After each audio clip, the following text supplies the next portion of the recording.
right, our audio is in.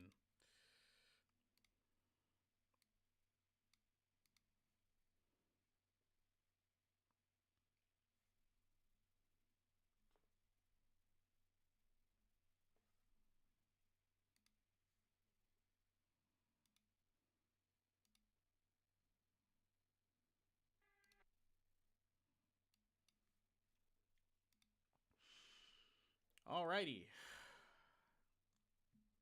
You see everything all right on the back end? Yep, I see it. Cool. All right.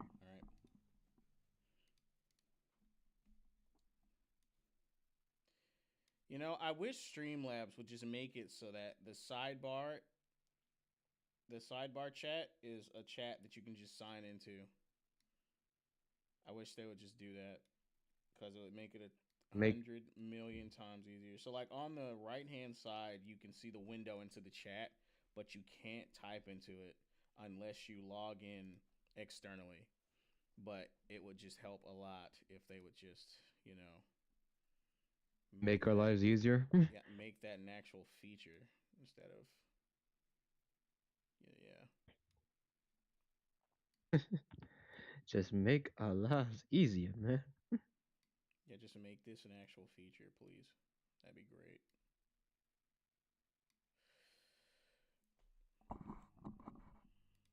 But yeah,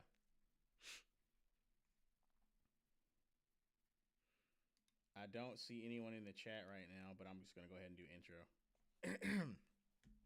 It's gonna take a minute since I'm passing links around and we just started, so Yeah.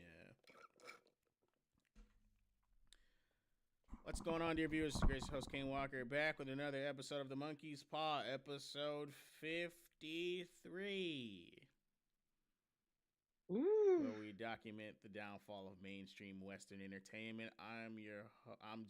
Damn it! I'm joined by my host Soups. How you doing tonight, bro? Doing all right, doing all right. Cool. For the first time in what seems like weeks, though, we finally got something for movies. Finally. It took a bit of scrounging, but we got some topics for movies. That's cool. And one Yep. and one not so great piece of Although news for a meme legend, but we'll save that for when it's time. Go ahead. I was gonna say, well, I mean, it depends on what we consider good news and bad news in terms of movies, but we got news. Yeah.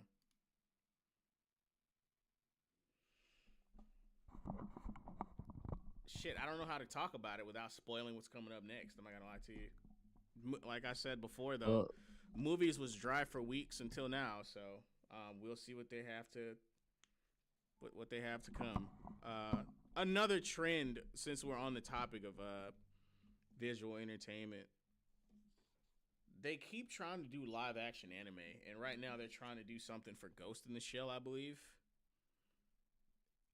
Who I keeps didn't asking for these? Who keeps asking for these? Seriously, who wanted them for for Ghost in the Shell. I for thought a they were live making another. for live action anime? I thought they were making Period. But another. go ahead. Wait. I thought for Ghost in the Shell, I thought they were making a new anime show. I didn't hear about another live action movie. Oh shit! No, you're right. They're redoing Ghost in the Shell. There was another show that they're doing live action for. That's anime. Do you remember what that one is? Fuck. Um, Not for anime. I know for Disney they're making one though. They're making a live action Moana. I heard about that shit too. It sounds horrible. Oh my You gosh. you have not seen Dwayne Johnson in a wig, have you? I saw the meme.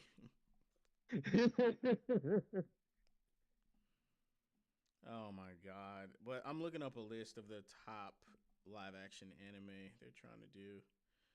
I'm not even gonna lie. Live action Blue Lock might actually be able to work because it's a sports anime. I still don't care for it because it's another fucking live action anime, but at least that one's closer to something uh, that might work, maybe. I wouldn't. I don't know, cause the energy that Blue Lock demands is kind of unrealistic Yeah, for live kinda. action. Yeah, you're right. It's like that's if you're willing to if you're willing to ask the audience to suspend their disbelief, like how One Piece does. See, the one thing about Blue Lock that I don't want to say I didn't like it, but I noticed it for sure. The one thing about Blue Lock that they immediately took out of the story because it would undermine the shit out of the characters is having actual characters as goalies. Once they kind of did that, once they made it so that the goalies were just like these holographic robot men, I knew what they were doing. I'm like, ah, man. So now they have a plot device that lets them score whenever they feel like scoring. And it's like, you've taken away some of the actual skill game out of it. But I understand why they did it. It was to facilitate more of the story because I understand that every character is trying to be the greatest striker alive and everything, but at the same time, it was cool when they had actual characters play goalie because they had to unlock a new set of abilities to actually defend against these top tier strikers. But you know, whatever. I guess they just didn't want to have to write around that. I noticed that immediately, like immediately as soon as they did it. But yeah, Yeah, are we good to get into the I was first gonna topic? say all that. Go ahead. I was gonna say that's all that video game terminology for freaking sports anime. That's all that sounded like. That sounded just video game terminology for a sports anime. I didn't even say anything video game like unless I was talking about the holographic man. What's up, Jimbo? We're Uh, talking the about holographic man unlocking new set of skills is like, yeah. oh, okay, yeah, that sounded kind of video gamey, and I'm like, I mean, they do it's have not something I. they do basically have superpowers in Blue Lock. They do. They do. They're pretty cool. I can't take this shit serious, man.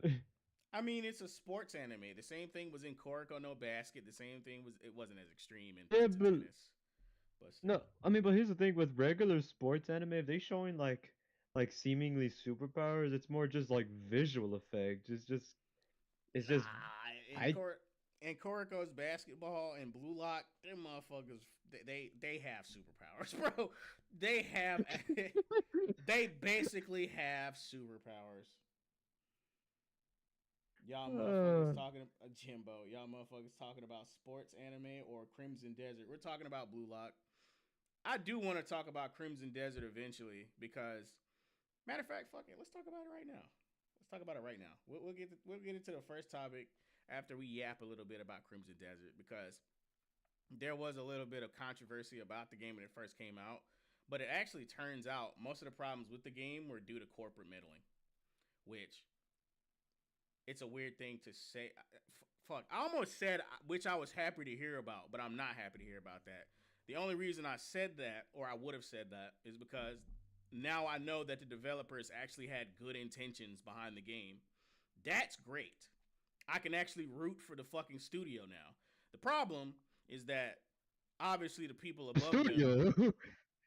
obviously the people above them are getting in the way of what they actually wanted to do with the fucking game. So they scrapped the story about the Crimson Desert, which is why the Crimson Desert is still in the game, but almost none of the story has anything to do with it.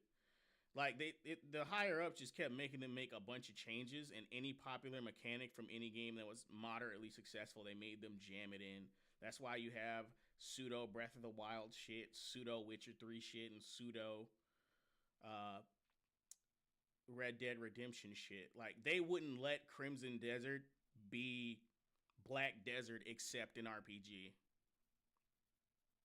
Like they just kept getting in the fucking way. So that's why the game got so much backlash when it launched, which I don't know how to feel about that because like I don't like giving leeway to major studios because they have like damn near infinite resources, but if the people who sign your checks are telling you to do something, obviously you don't want to get fired. So like I just hope everyone who worked on that game just makes their own studio and quits. I swear to God, if they put anything out, if they put an RPG, if they literally leave that studio and make an RPG, a fantasy RPG, there's no way people aren't going to support it.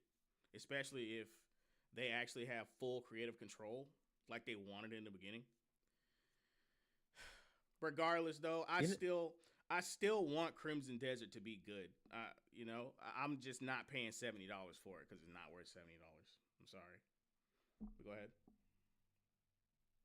it gets me thinking about I think we kind of talked about this before a long time ago with people in not so much with video games, but just people in Hollywood, high up directors like Sam Raimi or Christopher Nolan, and Yeah. before a certain somebody barges into our chat, no, I'm not talking about a certain dark hero. Oh my god. I mean, directors like them are so high up, they have so much money from so much time of making their career in Hollywood, making movies. You wonder why don't they just leave Hollywood and just start up their own studios? Like if Sam Raimi made his own Pardon studio me. and just took the Evil Dead IP with him, or even just make his own IP outside of Hollywood, he'd have money for days. I have no idea why more When directors. It seems like modern directors are very afraid to start an original IP, and I have no idea. I just don't know. I don't know why, bro. But that's the thing is, even when they do make an original IP, they're still doing it for Hollywood. Hollywood's gonna end up owning it, and I don't know if they're just doing it so they can have like big actor names to cast in those roles, to Mm-hmm. cast in those movies, or is it just like a force of habit? They just don't see a point breaking out. Like that's the part that always gets me confused because I feel like people, if you've been working that long in Hollywood, you'd have a couple of contacts that you could just say, "Hey, I'm making something on my own. You know, you want the job? You want to play this character? I Separate contract mean, and all that. I mean, well, the thing with scheduling actors is that they might be booked for other gigs. That's really the only thing. That's I really mean it. that's true. That's really it. Like when you have that much money, that's really it. Like you have to play around with scheduling and contracts and stuff like that. But yeah, like I said, for some reason, fucking directors, everyone, not even just directors, everyone's just afraid to start a brand new IP, a fresh IP with a new idea, or not even a new idea. You know what I mean? Spy Just thrillers, right? starting. Spy thrillers films. I don't see that many of them, but I know what they are. Yeah. Yeah, you know what they are. So like that's not new. Obviously, we know about 007, Mission Impossible, Charlie's Angels, blah blah blah blah, right? Yeah. But I was actually excited for what I thought was a fucking spy thriller film because it had Dua Lipa, John Cena, and Henry Cavill playing a fucking spy, and then it turns out it's a movie about a fucking book. Like I was actually excited for that movie because I thought it was a spy thriller. It would have been very refreshing to see anyone make anything and it just aim for the bitch to be entertaining. But that's not what I got. But anyway, enough about my disappointment. The point is, people just need to try new things because it would be refreshing. I Not had, just try new things, but try it outside of the bubble. Like step right, away from the yeah, independently, yes, yeah. Hollywood and do something. Yeah. They're afraid of being indie too. I don't know. I mean, the Hollywood chokehold. I don't know. Yeah. Maybe they just want the to remain in the good graces of Hollywood or something. But yeah, I, I don't know, man. If I was in like my 50s with like 10, 15, 25 years of movies under my credit, I feel like I wouldn't give a damn at that point. Like, mm, yeah, I'm too old, I'm too rich. I can make whatever I want. I don't need these people ruling over me and taking my stuff as theirs. yeah, You know, like you would think. It's like yeah. You would think, right? You would think they'd have some kind of agency, but apparently they don't.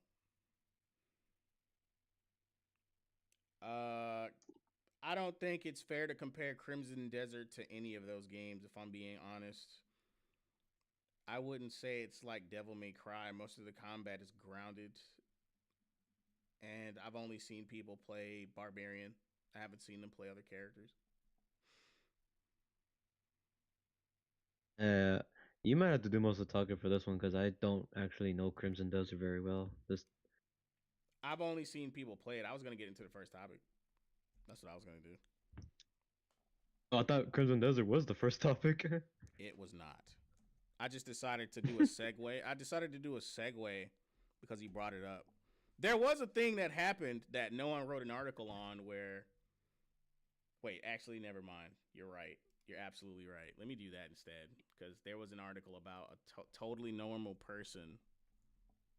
Totally normal person gives totally normal person gives video game 0 out of 10 for lack of LGBTQ representation. You know what? I'm glad he did say something. We can talk. We can talk about this. Let's do that. Yeah, let's make this our first topic. There we go. This is gonna be from Outkick, right? Yeah, rest in peace, Chuck Norris. We're gonna do his right after this one, but since you put Crimson Desert on my brain, we're gonna do this is the first topic. But don't worry, we're gonna talk about Chuck Norris's passing. It's very sad. A meme legend went on. But anyway, totally normal person gives video game 0 out of 10 for lack of LGBTQ plus representation. They did a video on this? Holy shit. I should watch that. Wait, there's no. Oh, bro. A new video. Get ready to have your brain cells. It's really stupid, dude. Get ready to have your brain cells fried. Yeah. A new video game called Crimson Desert was just released late last week and is sweeping the internet by storm. It's an action-adventure role-playing game, and many people on social media have been sharing videos of fun things they've discovered while exploring the immersive open world. Another thing I want to say about Crimson Desert is that it seems to be a game that's aging better with time. Like, obviously, the release was very shaky, and like for that first week, people were just shitting on it. But luckily, most of the reasons they were shitting on it were technical issues and not woke issues, which I prefer that to the political bullshit. Like, don't get me wrong. Obviously, a game should work at fucking launch, but I'd rather hear those kinds of complaints than what we're used to. That is what I like to call a refreshing kind of bad. A refreshing kind of bad, yeah. Yeah, a refreshing kind of bad, yeah. It must be pretty popular because the game has been selling like hotcakes since its release less than a week ago. Crimson Desert sold 2 million copies less than 24 hours. Though it has been that's good. Yeah, I just wish that the developers got much of that to make another game because it seems like the fucking execs are not gonna leave them alone to just work on the fucking game. But whatever. Though it has been a commercial success and reviews of the game have been mostly positive, with a Metacritic average being a 78. Before I continue reading, that's another thing, right? Executives seem not to be able to just quit while they're ahead or, not interrupt themselves when they're actually succeeding because the game already had buzz, right? Well, fuck. I can't even say that. It's basically, I mean, this is kind of like what happened with Helldivers 2. Sony found out that game that they paid no attention to was actually making headway, making money, making sales. And then they stepped right in and started restricting players from actually trying to play the game. They did the fucking partnership with PlayStation and wanted everybody to have to own a PSN account to play it. Yeah. Yeah, the PSN account. Yeah, it was so stupid. The region lock. It was stupid. But I was about to retract my statement because by the time most companies are showing advertisement for a game, the game is nearing its final stages. So it's not that executives saw the game, got buzz, and started meddling. They meddled beforehand. That's what happened, right? We're hearing about the horror stories during this game's development retroactively once it's been completed. So that was my mistake. It's not that executives see the game generating buzz and then they meddle. They were meddling in the beginning. But yeah, you get the fucking point. Like, people, because here's the thing. People already wanted a new fantasy game, and that's presumably why they went on to make Crimson Desert. Or maybe they had a fan base in mind, that being the fucking a black desert crowd. You know, just make them a single player action adventure game with similar controls to the MMO. But instead of just going in that direction with a target audience, they decided to try to appeal to everyone. I just don't I don't understand. Like that's what genres are for, right? Like you have the genre umbrella for the appeal portion.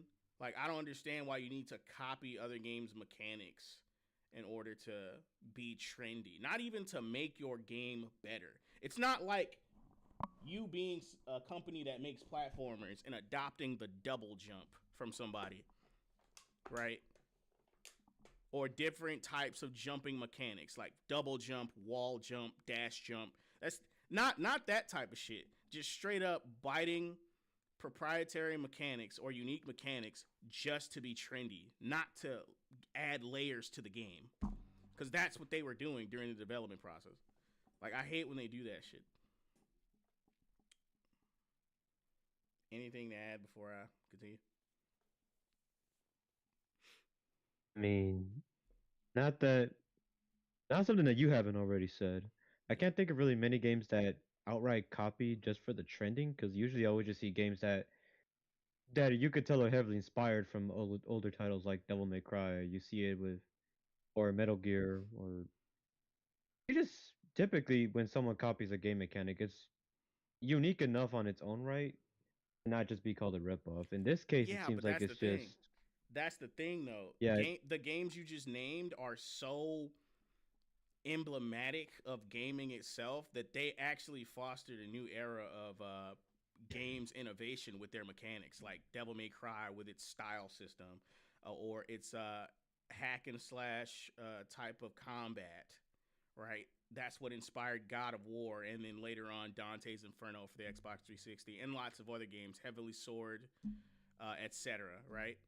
Like those yeah, games. Those games had mechanics that I think they had in mind to have other games adopt, like or Super Mario with the jumping on enemies' heads type of mechanic, or wall jump or slide jump, spin jump, all of that. Like those types of games make mechanics in order to innovate.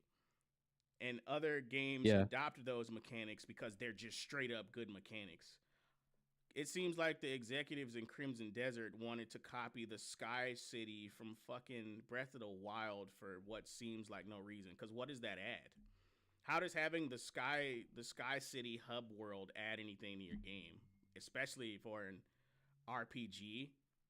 Like you're probably fine with the same things you're used to seeing in an RPG. Like the first city you see, like in Skyrim, you have Whiterun, and then eventually you go to the big city, which name escapes me right now. But I mean, that's normally how it is for RPGs. You get the first city, which has nothing in it. You have shit gear. You go to the woods, kill some wolves, go to the next city that has slightly better gear. You find some real quests in the second city. It leads you places, etc. Same thing with Fallout New Vegas. You have Good Springs, and then you have Novak, and then eventually you end up in Vegas. But like for some reason they wanted the Skytree hub world. I don't understand. Not Skytree, the city in the sky shit. I don't know why they. It doesn't add anything. Is my point. Like what's the point?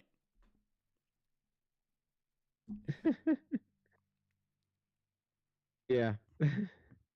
It just seems to be added there so you think, hey guys, remember that one mechanic from that other game you like? We added it too. Please like our game. It's just annoying. it's a it's a call of desperation for a game that doesn't need it. It's a lack of It confidence. this It, game the studio doesn't have the studio doesn't have confidence in a game that the people they hired to make did. it's a fucking fantasy RPG. You don't have to do much, man. You don't have to do much. Anyway,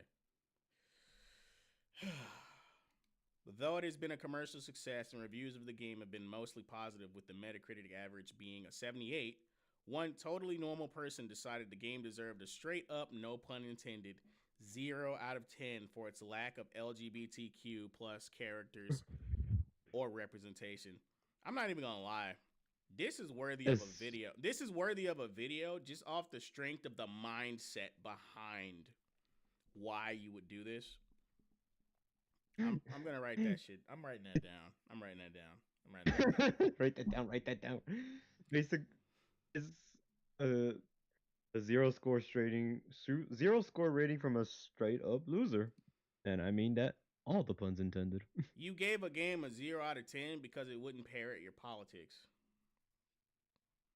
He gave It wouldn't gave it a endorse zero your because it wasn't gay. yeah. You wouldn't. It wouldn't endorse your particular worldview or lifestyle. That's lame as fuck. That's not what video games are about. That's completely beside the point, especially in a supposed medieval setting. Even though I know Crimson Desert and Black Desert are kind of like a mixture, anachronistic, pseudo medieval type thing.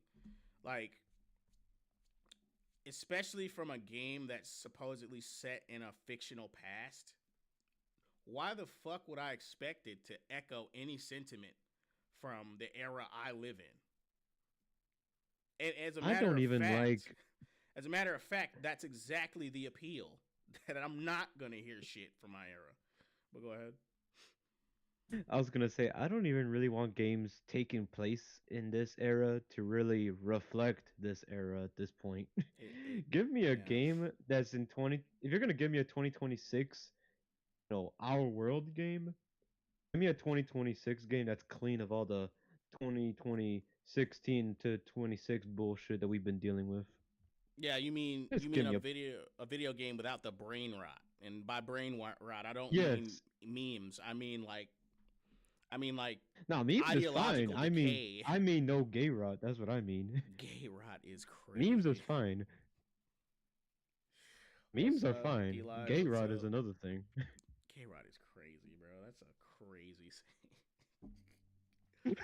Oh my god. Continuing on. So, because a medieval fantasy game doesn't have any gay characters in it, that constitutes a 0.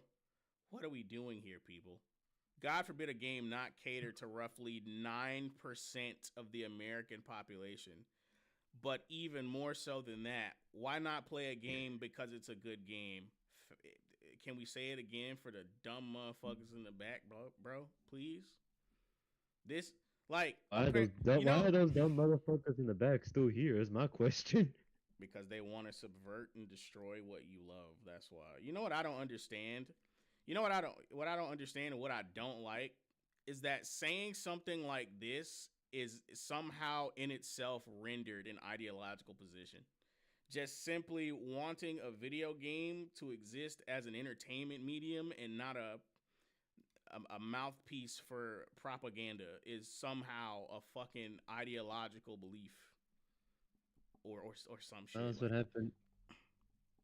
That's what happens when you have ideologically rotten people coming into your games to make it an ideological battle. We are now. I mean, This like you shit, said before, we are technically part of an ideological battle because they forced us to be in it. it's just annoying. Like, yeah, we're in one by default because they're gonna say that we are regardless. So might as well, like, accept your role as the villain, type shit. Like, you've already been cast as the villain. Just you might as well just accept it, bro. Like, it's it's very irritating that I can like wanting a game to exist as games always have is somehow an ideological position. So like this next comment, right? Or they're quoting this person, I'm assuming, because it's in quotation marks. This isn't about politics. It's about feeling invited to play and included in the world the game is trying to build. That is exactly A about it. lie. That's a Why lie. out of everyone else on the planet, right? Why should the studio give a fuck about you being invited, feeling invited to play the game? And this is the type of It's really shit. fun. This is exactly the type of shit that we rail against. Who cares about you? It's not about you. It's about the game. Go ahead. It's fun. It's an ironic thing because this person is complaining about how they're not being invited, even though the medium itself invites literally anyone and everyone to play. and you just opt out if it's just not your kind of game. That's not enough It's for a them, rewind. apparently. It's a revolving door. It's a revolving door. It's not a tie lock door. I mean, Hey, man. shit. You know what I notice about the games that do make them feel invited, or they try to anyway? They don't buy them. They Yeah. don't play them. They don't go support those games. Yeah. Good Goodbye Volcano High did not sell 2 million copies in less than 24 hours. Wait, Dustborn what's did Goodbye not Volcano sell. High? You don't want to know. Dustborn did not sell 2 million copies in less than 24 hours. Concord did not sell 2 million copies in less than 24 hours. It will never sell 2 million copies. So what the fuck do you mean it's about the game it's about feeling invited to play and be included in the game's world? What do you mean? You don't support the people that do cater to you. But that's the entire trick. They want your shit to be destroyed. They don't want to go play something that's made for them because it's for them. They don't want their own shit. They want your shit. In the words of Bill Burr. Yeah.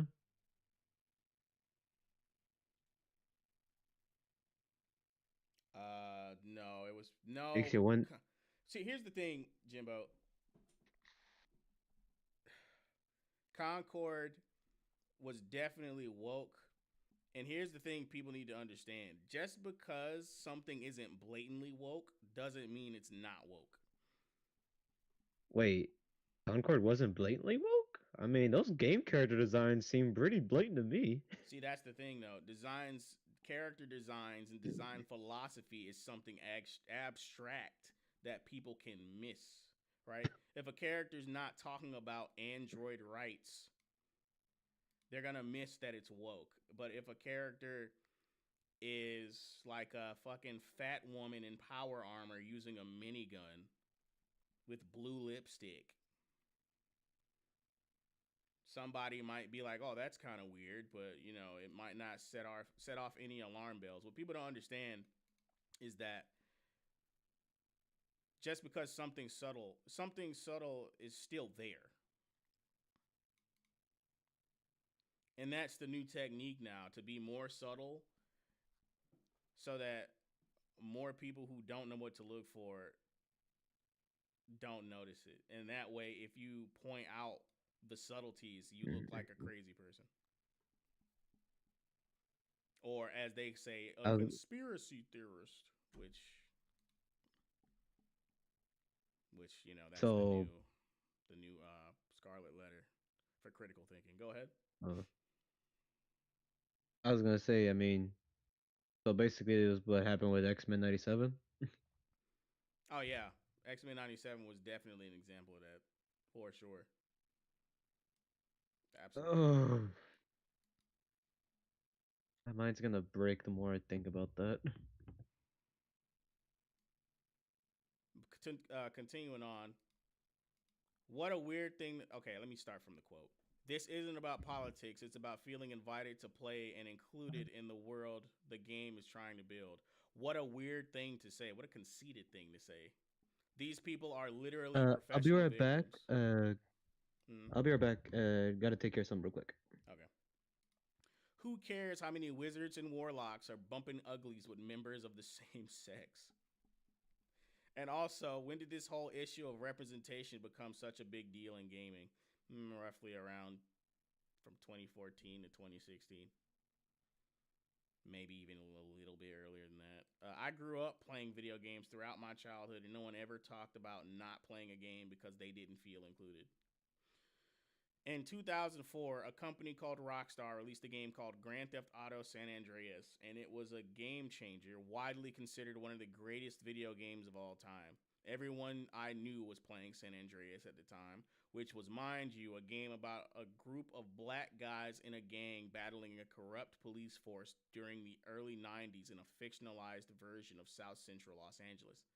Do you know how many white guys I knew that worshipped at the altar of San Andreas? and still do. They didn't care that they were underrepresented because the game kicked ass. It's exhausting having to deal with this in every corner of pop culture and entertainment these days. And judging by the comments, many gamers are just as fed up as everyone else when it comes to coddling these leftist nut jobs. Amen.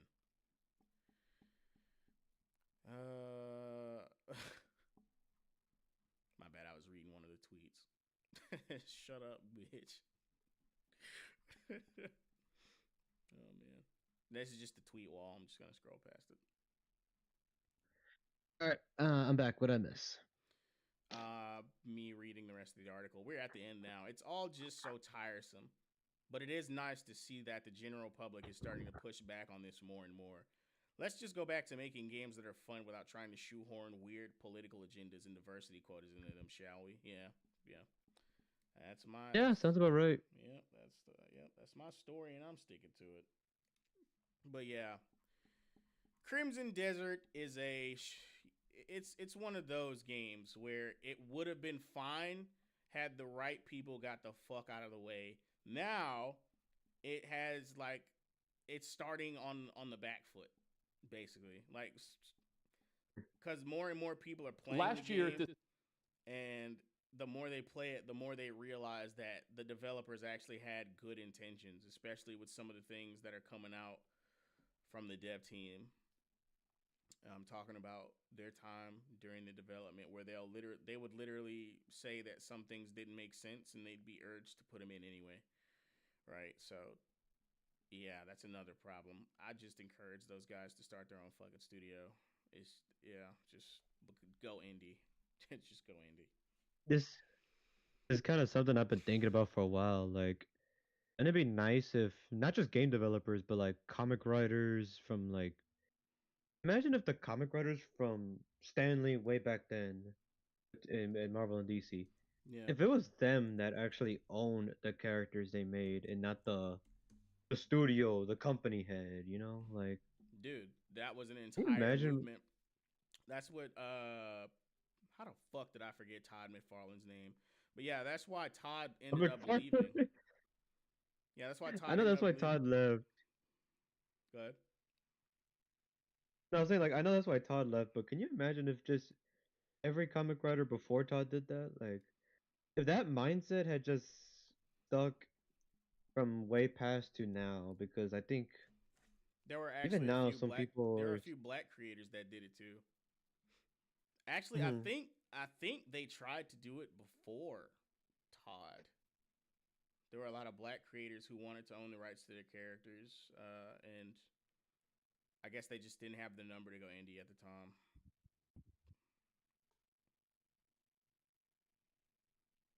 Mm, That's a I I don't this is a fully. shame because I feel like Go ahead. you there? No, I'm here. I was reading Pokey Dude's comment. I don't fully agree that the internet has killed the physical comics industry. Not completely. No, because older well, because let me see. As I'm learning, as I've been recently buying old comics again, thanks to an incentive, I'm learning that some comics just have like the comic industry business is just kind of weird. Like the stuff I'll specifically look for, they don't print out like constantly. They print out what they think is gonna be like the most popular storytelling like story arc, and I'm talking about mainly Marvel and DC. They're selling like compilations of stuff that most popular stories instead of just printing everything chronological order.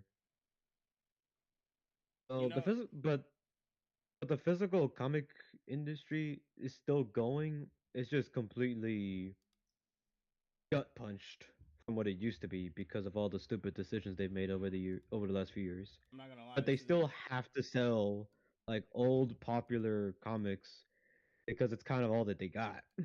yeah. That's the only I thing that'll think. fucking move. But here's the thing, though. Jimbo basically said exactly what I was about to say. The comic industry is killing itself. To be completely honest with you, Yeah. they're not putting out good content. They keep changing characters in odd ways, and This one is kind of a problem that's always existed, but the greatest sin of comics, the stories never fucking end. They never end. They never close the vault on any story, any of them. Hmm. That they never closed the vault on the characters, but this also gets me thinking if if the original writers like Stanley, Steve Ditko, if they ever actually like owned the characters themselves from the get go, I think down the line we could have avoided all these issues that we've got going on with art, or maybe it would have either it would have stopped all this the current shit that we've been going through with them now, or it could have at least delayed it for the future because I think the fact that the Marvel studio or Disney studio, I guess, owns these characters and not Yeah. letting them go, not letting them go public domain or giving it back to, I don't know, maybe somebody, one of the original comic writers' families or something. If they're not relenting any of those rights that they frankly shouldn't have, in my opinion, You know what, they just Jimbo? bought it. You know what, Jimbo? I wouldn't even be surprised if One More Day single handedly caused the decline of the comic book industry. I wouldn't even be fucking surprised, dude. That you want to talk about one of the most vehemently hated comic books in all of comic book history, dude. Holy fuck, did nobody like? Nobody liked One More Day. Not a soul. People who aren't even fans of Spider Man didn't like that book. That's crazy. Oh my So god, in I a wouldn't be way, surprised. so in a way, the comic industry is dying because they made a deal with the devil. Yeah, Mephisto took his daughter, their marriage. Yeah, He took the marriage and the daughter. We were robbed of. It's crazy because there is a whole other series of Spider Girl comics, and you're telling me all of that got erased, technically speaking, yep, because of One More Day. yep. Those weren't Ah, technically canon anyway. They're kind of a what if type of thing, but it's the type of what if that it's like left unimpeded. This would probably happen, just like Evil Ryu in Street Fighter. Technically, yeah. Evil Ryu is non-canon because he hasn't actually happened, but it's the type of what if where it's like, if it did happen, this is how it would happen type thing. Because Evil Ryu as a concept is canon, but I thought it did happen a long time ago. I was about to correct myself. But this is me speaking from the perspective of Street Fighter, Street Fighter 2 to 4. But yeah, Street Fighter 5, he became his own entity named Kage. He separated from Ryu. Ryu unlocked the power of Ryu. Yeah, Oh. yeah. But before then, the Satsui no Hado was part of Ryu, and Evil Ryu had technically never happened. Evil Ryu was a what if character. Also, to respond to Red's comment, Hmm. yes, Paul is dead. Ding dong, the Paul is dead. But yeah, I definitely do agree that the internet has impeded, especially indie comics, a lot. I agree with that, but you do. I mean, a lot of them have been surviving off of like strong core audiences with an audience that's been baked in or built, and yeah, the Patreon thing. Yeah, yeah, you're right about that. A lot of indie creators nowadays need to have their own audiences beforehand, for sure. If To be honest with you though, the best way to kind of stave off the piracy portion is to stick to physical sales early on. Like go exclusively physical early on. Then once you have enough money to sort of, build with, then maybe allow digital comics and stuff after that because you already have your core audience at that point. At least that's how I would do it cuz I don't plan on going digital for a long time once I start getting my books out. I don't. It's going to be physical for a very long time. Well, a long and time. Let's put it that way. Go ahead. well, I mean, I was commenting on Dr. Red Paul being dead, which ding dong, the Paul is dead. Yeah, still not really. I mean, I'm happy, but it doesn't really fix the issues that we've been having. As like I said, well, actually, I didn't say this on stream, but I feel like 616 needs to do like a hard reset to before the Clone Saga. If they could just reset to back then, I feel like we'd have a much better chance of healing and I giving like Spider-Man an actual happy end. I like the Clone Because Saga everyone, though. I like Ben Riley and I like Kane. I like them too, but it's like the story that bred them bred the Mm, foundational issues that would kind of yeah, haunt us later it on. bred the well. I mean, yes and no because those were in-world characters that were like 616 clone variants. So I can't shit on it too bad for that one reason alone. But you know what would really be the fucking foundation for the Spider People and the Spider Verse shit? The fucking introduction of Madam Web and the Web of Life and Destiny. That's what the fuck would do it. Because at least with the clones, it was still scientific. Somehow, Spider Man is now a mystical concept when we know his fucking origin and he's not a mystical fucking character. When did the magic get introduced? It's kind of silly. He was a kid. Spider totems and shit. Yeah, he was a Oh my kid. god, yeah. He was a kid who went to a fucking was it a it wasn't a science fair. It was something else. Fuck, what was it? A It was a demonstration. it was it was a trip, a school trip to Yeah, a a field science, trip. basically seeing a science lab. Yeah, and he got Unnamed bitten. science lab. It wasn't Oscorp like how some freaking continuities keep making it. Yeah, it was a science lab where he got bitten by a radioactive spider. We got shot by like a radioactive ray or something. Yeah. He said the mystical shit got fully introduced in Jim's run of ASM back in the 2000s. Yeah.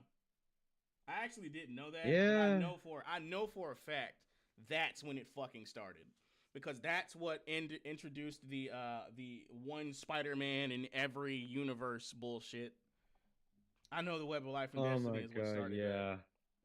That's when the Yeah. multiverse for Spider-Man started. The Web of Life and Destiny. That right there. And then they ended up retconning that shit with the later Spider-Verse movies too. They didn't Oh even my bring up god. Madam Web in that movie. Nope, she doesn't It exist. If she don't anyone exist somehow if if anyone yet would it's be the so leader of the Spider Society, it would be Madam Web. right. Especially since they want to be so meta as to call on to 616 comics, all three Spider-Man live action versions of fuck, She's the Professor and Xavier even of the had fucking Spider Spectacular Universe. Spider-Man cameo in there just to make a point that hey, every Spider-Man video is actually connected to the canon event as they started calling it now instead of just Web of Life. Stupid. But yeah, Oh, if they really wanted to go somewhere with that concept and have it be more palatable, yeah, it would be Madam Web who's the leader of the Spider Society. She's the fucking liaison, and they would do it in the exact way that they did with Shattered Dimensions. It was perfect. That had to be some of the that had to be the greatest use of the Web of Life and Destiny. As much as I don't like it, that I've ever seen. And I don't even dislike Madam Web as a character. I think she's pretty cool. Too bad she was born from a shit idea. yeah. I mean, even the '90s animated series kept that kind of idea restrained in a way, and most of the Spider-Man were just funny enough, they were just alternate universe Spider-Man because the studio wanted to make more toys. So the Spider Magic in general got introduced during JMS's run. Fuck, who is JMS? If you could spell their name out for me. I don't. Yeah, I don't know.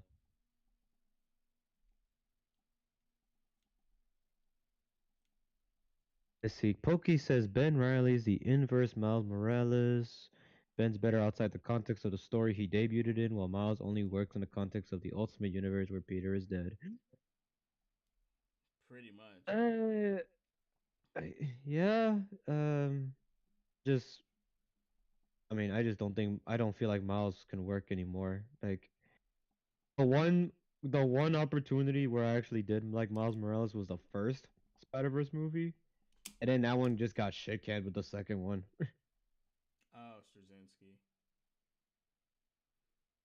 You That's gotta how you tell pronounce the name? me. Straczynski? Yeah, you gotta tell me more about his the spider magic shit being introduced because the first time I saw the concept of different Peters from different timelines was through the Web of Life and Destiny. Maybe that's a different thing. So the magic shit started with J.M. Straczynski, but the fucking Spider Verse shit definitely started with the Web of Life and Destiny. I'm pretty sure I'm right about that one. I think so, yeah, because I mean, not that I can really say much because I hate the I've mythical only shit, just bro. started collecting old Spider-Man comics from like the very beginning. Mm-hmm. I have a long way to go to catch up to the 2000s. Holy shit, Yeah. man. We have gone down a rabbit hole for a while. It's been fun though, but let's open up our next topic. Yeah, Miles works in the context of filling the void of Peter. You see, here's the thing about Miles though, right? I And don't I want him to fill the void of Peter. well, no, not that. I'm trying to be non-biased when I say this because this is how I used to feel about him, right?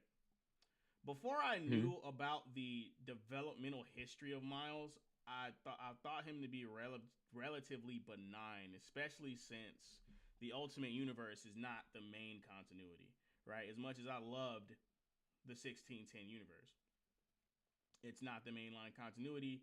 So when I heard Peter Parker died in that universe, I really didn't care that much. That being said, once I learned what they planned to do in that universe, I liked Miles a lot less, especially after his migration to the main continuity, which, what the fuck, man. Anyway, during the ultimatum, what they were gonna do is just replace Peter without telling anyone with a black version of Spider-Man. They weren't even gonna have an origin for him. They were just gonna fucking put him in place of Peter, just like they tried to do a Wally West and the brown Wally West or non-binary Wally West, and not tell you shit. Um, but they decided against that because they were planning the death of Peter Parker either just before or just after that. It had to be just before. So they decided to introduce him during the death of Peter Parker. Or actually, what I think happened instead is they decided to have Peter Parker die to introduce Miles, which is still shitty. I don't like that at all. I don't care. I don't care if people in the story found it distasteful that he wore Spider-Man's costume. I don't care. It's shitty. It's in poor taste because it is entirely writer motivated and it doesn't feel organic at all. Especially after you watch Dan Slott's interviews talking about why he made Miles and talking about how if you really look at the odds that Spider-Man would be white are pretty low. Like, what the fuck, bro? You're an idiot. The odds that you get bitten by a radioactive spider and get superpowers are low. Like, what the fuck is wrong with you? So he literally made Miles to be Black Spider-Man and nothing else. He made it for diversity points. My bad. Brian Michael Bendis. I keep getting names mixed up. You're right. My bad. Brian. I was Brian about to Michael, say Brian, my that bad, was Brian Michael Brian. Bendis' interviews, the bald headed guy, him, my bad, fuck, absolutely Bald right, Bendis. Just remember that. Bald bald, Bendis. bald Bendis, yes, I can't, be- bro, I can't believe he went from, oh my god, let me make sure I'm correct before I say this, because as of right now, I think Bendis wrote the Ultimate Universe. Yes, he did.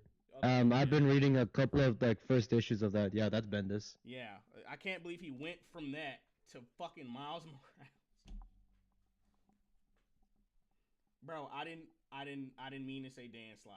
I got their names mixed up. I got their names mixed up. It was Bendis. My bad. Oh, Jimbo says also Dan Slott is also bald. We got bald Bendis and bald Slot. Okay, we're noted. I didn't know Dan Slott was also bald. Oh shit. But enough distractions. That was a fun talk though. I do want to talk about the death of Chuck Norris, the meme legend.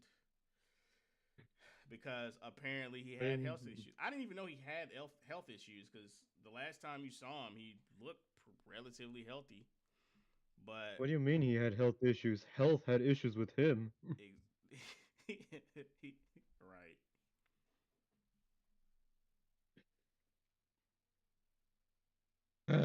Bendis primarily wrote Ultimate Spider-Man, Ultimate Team Up, Spider-Man Team Up, and Ultimate Doomsday. Oh, yeah, I knew he wrote Ultimate Spider-Man. I just got his fucking name mixed up earlier with Miles. Yeah, he's the one that made Miles, not Dan Slott. I'm sorry. But yeah, Chuck Norris's cause of death remains unconfirmed after his passing at the age of 86 until now, apparently. Chuck Norris reportedly suffered two major heart attacks years before his death. Chuck Norris's health has drawn heightened attention after his death on March 20th. The Way of the Dragon actor, who died at age 86, reportedly suffered two heart attacks in July 2017. A source told the outlet, the medical emergency would have easily killed most men half his age. According to the report, Norris faced the episode following his appearance at the United Fighting Arts Federation's World Championships in Las Vegas. He and his family reportedly took a break at the Tonopah Station Hotel and Casino in Nevada during their 9-hour drive back to their California home. Hang on, let me put this in full screen so I can read it better. Here we go. A hotel staffer claimed the legendary star was on the casino floor a little while and then went to his room around 5:30 a.m. Chuck collapsed with chest pains while taking a shower. He stopped breathing while being rushed to Mount Grant General Hospital in Hawthorne, Nevada. Excuse me. Through a defibrillator later, though a defibrillator later helped restore his heartbeat. He suffered a second heart attack at the hospital, where he also reportedly stopped breathing at some point. The athlete was airlifted to Reno's renowned regional medical center afterward. It was a touch and go, a separate source said. I was told his wife was allowed to ride in the med flight with him. Everything happened so fast that it felt like he died twice in 47 minutes, they added. There was so much hysteria, it's impossible to know how long the ordeal lasted. People were watching the heart monitor, not the clock. Chuck Norris was hospitalized after a medical emergency. He died one day after being hospitalized in Hawaii. A March 19 report revealed The Good Guys, where a black actor was rushed to a hospital after experiencing an undisclosed medical emergency. While on the island of Kauai, in Hawaii, it indicated that Norris seemed to be in solid condition on March 18th as he trained with an instructor and maintained his usual sense of humor. Reports claimed he was in good spirits after his hospitalization. However, Norris' family confirmed his death in a statement on Instagram on March 20. It is with heavy hearts that our family shares the sudden passing of our beloved Chuck Norris yesterday morning. While we would like to keep the circumstances private, please know that he was surrounded by his family and was at peace. To the world, he was a martial artist, actor, and symbol of strength. Understatement. To us, he was a devoted husband, a loving father. He is strength. Okay, we'll do some Chuck Norris memes after this to celebrate. But to us, he was a devoted husband, a loving father and grandfather, an incredible brother, and the heart of our family. The message began. Norris' bereaved loved ones added, he lived his life with faith, purpose, and an unwavering commitment to the people he loved. Through his work, discipline, and kindness, he inspired millions around the world and left a lasting impact on so many lives. While our hearts are broken, we are deeply grateful for the life he lived and for the unforgettable moments we were blessed to share with him. The love and support he received from fans around the world meant so much to him, and our family is truly thankful for it. To him, you were not just fans, you were his friends. We know many of you had heard about his recent hospitalization, and we are truly grateful for the prayers and support you sent his way. As we grieve this loss, we kindly ask for privacy for our family during this time. Thank you for loving him with us. With love, the Norris family, they concluded. Chuck Norris said he was in good health just days before his death. He was hospitalized for an unspecified medical emergency. Oh, yeah, okay, they said that already. Norris showed off his unmatched strength in a March 10th Instagram video that captured him boxing with someone on his 86th birthday. I don't age, I level up, he wrote in the caption. I'm 86 today. Nothing. What? What? He said, "I don't age, I level up." So fuck. That is kind of funny. Yeah. That's some gamer stuff. Yeah. Oh, Chuck. I'm 86 today. Nothing like some playful action on a sunny day to make you feel young. I'm grateful for another year, good health, and the chance to keep doing what I love. He added. Thank you all for being the best fans in the world. Your support through the years has meant more to me than you'll ever know. Thank you all for the wonderful birthday wishes. It echoed what he told The Healthy in an August 2023 interview, sharing he was grateful to feel strong, healthy, and energized, and that he did not see age as a reason to slow down. It's given me the chance to renew my commitment to fitness and nutrition, he shared. I make sure to move every day and fuel my body with nutrients that help me feel younger than ever. Norris later added, I've learned a lot about healthy aging over the years, and one of my most important discoveries is the power of listening to your body and identifying what helps it perform at its best. Additionally, he had climbed the 10,457-foot Lassen Peak just months before his death. He was getting it. What the fuck? He climbed a mountain? At 86? Months before? At 85 at that point, I guess. Lord. What a day. I had the pleasure of hiking Lassen Peak once again. He celebrated the milestone on Instagram. Man. Is that it? That's how they end the article? What a shit way to end an article. But yeah, that's it. The man, the myth, the legend, Chuck Norris has passed away. Man. No, he didn't pass away. He just decided to take a road trip to heaven. Didn't tell us why. Pokey dude, why did you say that, bro? I don't want to laugh right now. He hit the level cap. Why did you say that, bro? Let me laugh, man. Let me cope. He hit the level cap. It's crazy after a man's passing. Anyway. One of my favorite memes about Chuck Norris was from Family Guy. I'm gonna share that with you guys.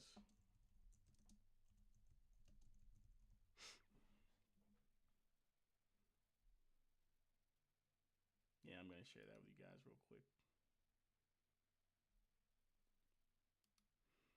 By the way, any other Chuck Norris memes y'all want to see while we celebrate his memory for this segment, go ahead and shoot him. We'll look for him. Damn it, I don't want the sound to go through yet. Hang on. But yeah, my favorite meme is a Family Guy cutaway gag with him, starring him. Look what the Lynches gave us. A needlepoint of Chuck Norris from Walker, Texas Ranger. You know, they say Chuck Norris is so tough, there's no chin under his beard. There is only another fist. That's ridiculous. Chuck Norris. Dude, that's...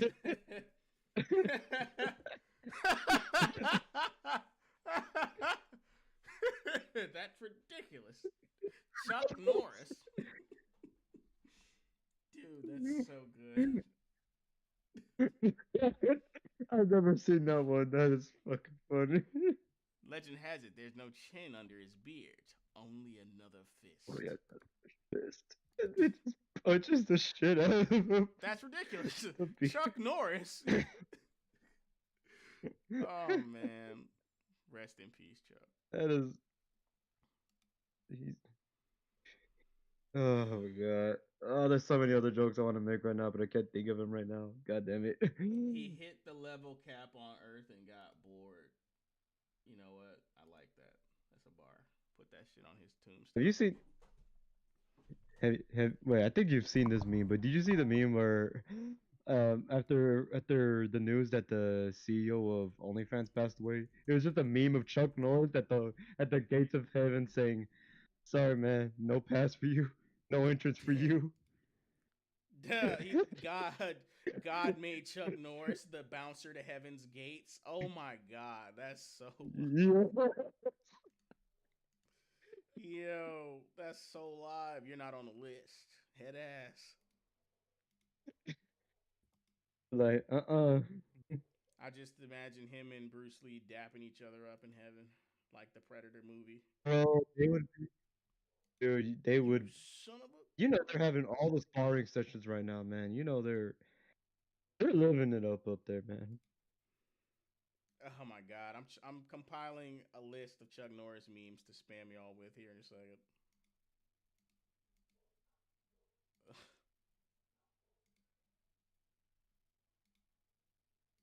Is I just noticing that picture of Chuck Norris from his cameo in Dodgeball Underdog. Oh my god, I don't even know why he cameoed in that movie. It You makes got no sense, you but got any it other? makes no sense, but it was perfect. This is a good meme. Hang on. There's so many. There's so many Chuck Norris memes. I'm not logging in for these, but I gotta show them. Ah, Bring man. Jimbo says Jimbo says if I die, remind me to bring Chuck a beer. Yeah. He's not gonna drink it. He's gonna devour it. He's gonna eat the whole glass. He's gonna eat the can like a real man. Not the can. He's gonna eat the bottle. Go. Death once had a near Chuck experience. Nah, you know the fact that Chuck Norris can just fight off death and walk away with an extra 9 years is crazy. Oh man. I want to find that one that says Chuck Norris can cut a hot knife with butter. I already gave it. Knife with butter. Some of these are really good. Hang on, some of these are really good. Oh god. All right. Norris would, but All right, hang on. I fucked up cuz I got to do this now. Hang on. oh yeah, I see what you're doing. Yeah. Chuck Norris can cut a hot knife with butter. Chuck Norris can never fill out an online form because he will never submit. What the fuck? Oh my god. The, When the Hulk gets really angry, he turns into Chuck Norris. Yo, Chuck. the Kanye West one right there. Yo, Chuck, I'm going to let you finish, but you know what? You go right ahead and finish.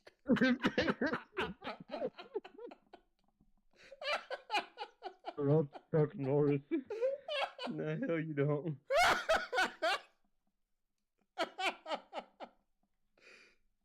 Freddy Krueger has nightmares about Chuck Norris. Chuck Norris.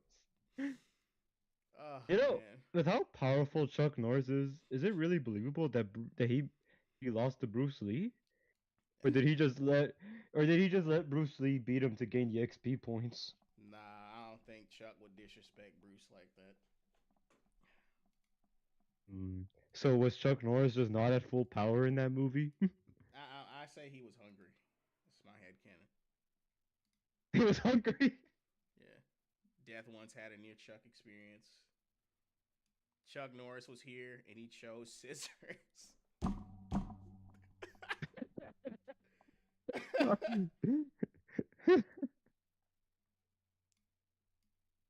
Chuck Norris played Russian roulette with a fully loaded gun and Loaded gun and war.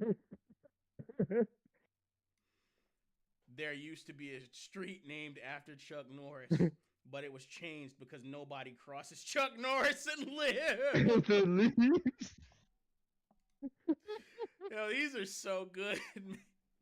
There is no theory of evolution, just a list of creatures Chuck Norris has allowed to live. What to live? Overly manly No, man. Chuck Norris was the Oh, you rat. mean me? Go ahead. Chuck Norris was the peak of evolution of man. Oh my god, dude. Chuck Norris once bowled a perfect game of a golf ball. I killed an army of 5,000 with 2 shots, and the first shot was a warning. How many push-ups can you do? How many push-ups can you do? All of them. Oh my god. Pokey says Chuck wanted to hear the defeat theme for the first time. Lord. Chuck Norris is a child. He's As a breaking. child. Oh man. I wanna open this comic strip. Let me see if I can. I want to see if I can open this comic strip. Damn it. Hang on, guys. Let me see if I can open this comic strip. And see.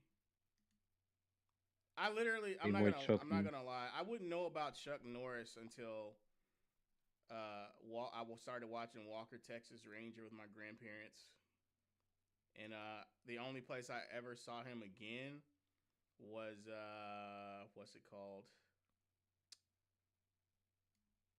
Enter the Dragon. Much later, because that's a very old film. Very old film. I'll be honest, I knew Chuck Norris from like the cameos he did from Expandables or again Dodgeball Underdog. I didn't really like an actual Chuck Norris movie. I don't think I've ever actually seen any, and I'm sad saying that. I really need to see some. Yeah, you should watch some. Honor the man. Chuck Norris facts. He invented his own martial art, Chun Cook Do. You probably know all about his 6 straight professional middleweight karate championship titles, but he eventually got bored and had to start his own hustle.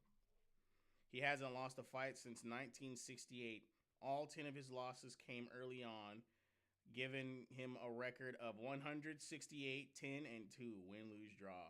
At the end of his long career, I wonder if one of those draws is Bruce. I think it's. I was gonna say, is this like a meme or is this just like a history? Okay, I don't think this one's a meme. We just kind of got blindsided by a history fact. I'm preparing to laugh, and these are actually like real facts. Anyway, he taught. Yeah, I think this is just history facts. I don't mind. He taught Steve McQueen karate. In return, McQueen encouraged him to get into acting. The two were also friends with Bruce Lee and were pallbearers at Lee's funeral. Chuck also taught Donny Osmond, but somehow resisted the urge to go into musical theater. Though humanity's ears are not ready to hear Chuck's vocals, it would have. Be like Black Bolt. We would have. Only a whisper of his singing voice would have deafened humanity. Chuck was a Saiyan farming Zen Caboose is crazy. He was the first Westerner to be given the rank of 8th degree black belt grandmaster in Taekwondo. He also has black belts in Judo, Brazilian Jiu-Jitsu, and Tang Soo Do. Superman sleeps with a Chuck Norris shirt. That's so fun. We did get our meme. We did get our meme. We got our meme. We got our meme after the history lesson. He is a New York Times best-selling author. He wasn't athletic in high school. His real name is Carlos Ray Norris, which is even more awesome. That's a pretty good name. That's a good name on its own. It's a pretty damn good name. Superman wearing the Chuck Norris shirt is funny as a bitch. That's fucking hilarious. He wears his Chuck Norris pajamas. Yo, Chuck, I'm going to let you finish, but you know what? You go right ahead and finish. That shit was hilarious.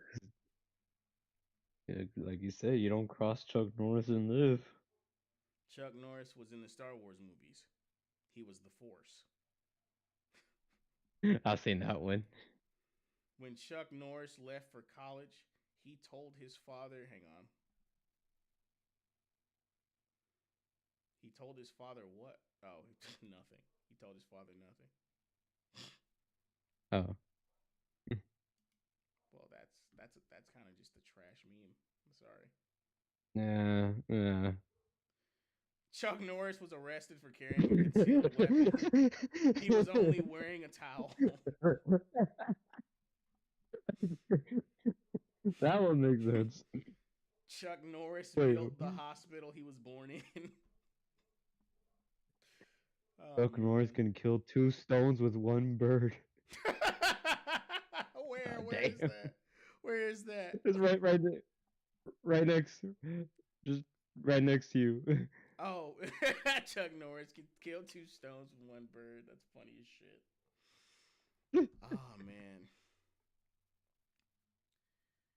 Oh man, it's really gonna hurt the internet for a while that Chuck has passed for sure.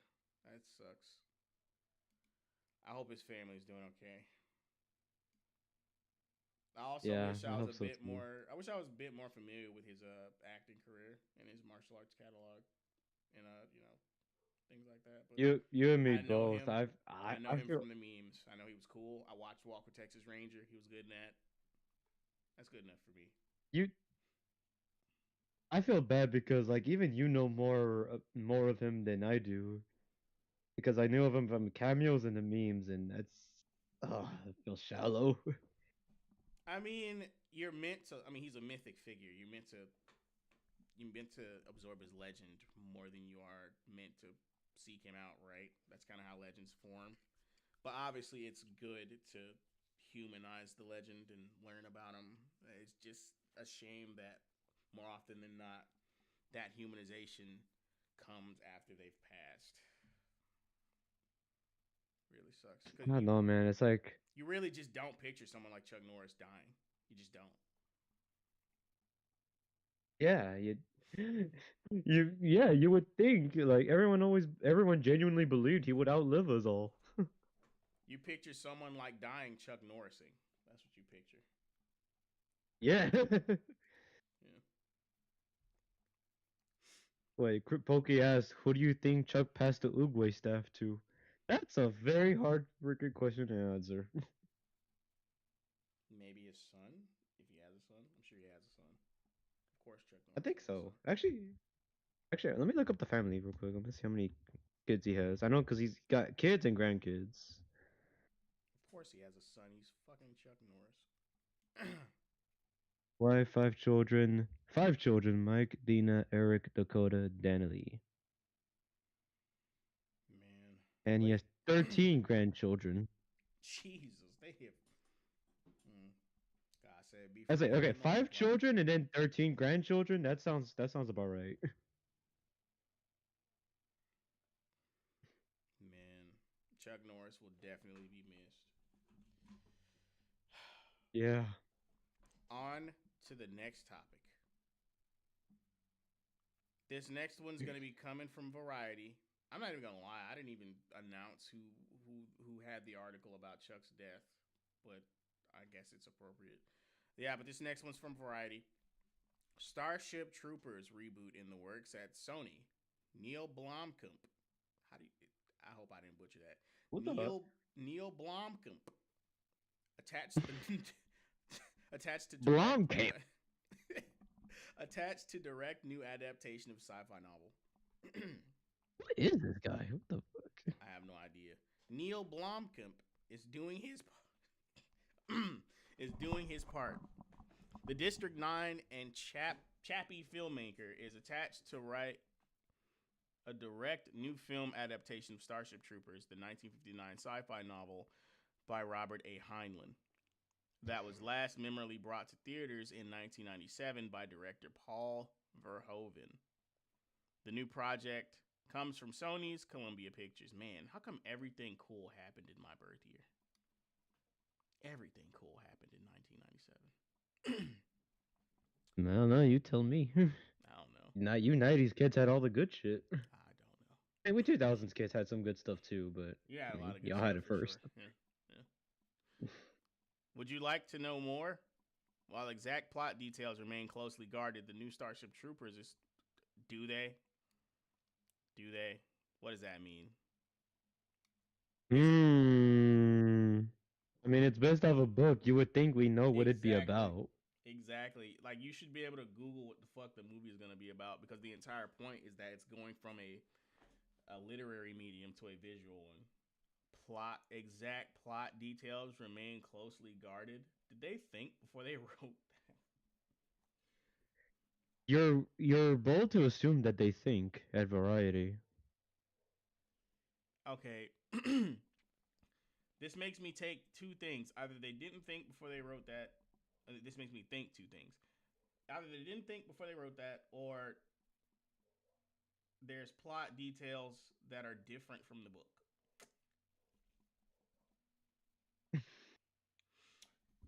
Anyway, let's not think about that too much. While exact plot details remain closely guarded, the new Starship Troopers is said to draw inspiration from Heinlein's original military story, rather than pulling from the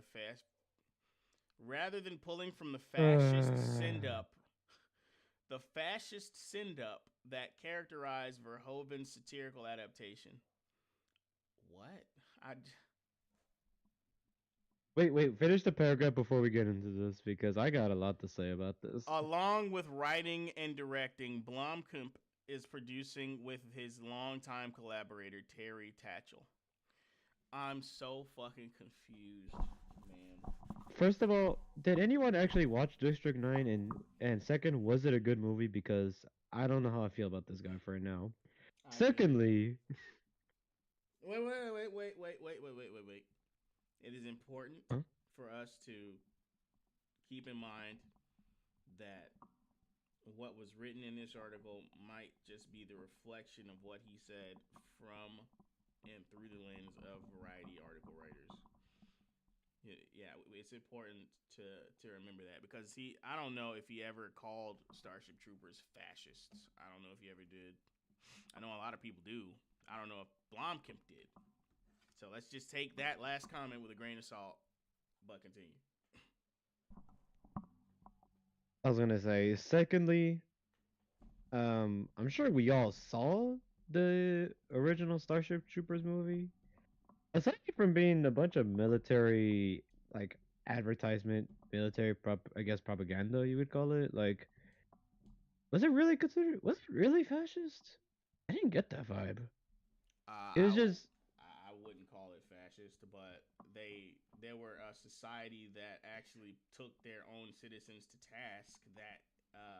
That meaning, in order to be a fully fledged citizen, you had to serve in the military.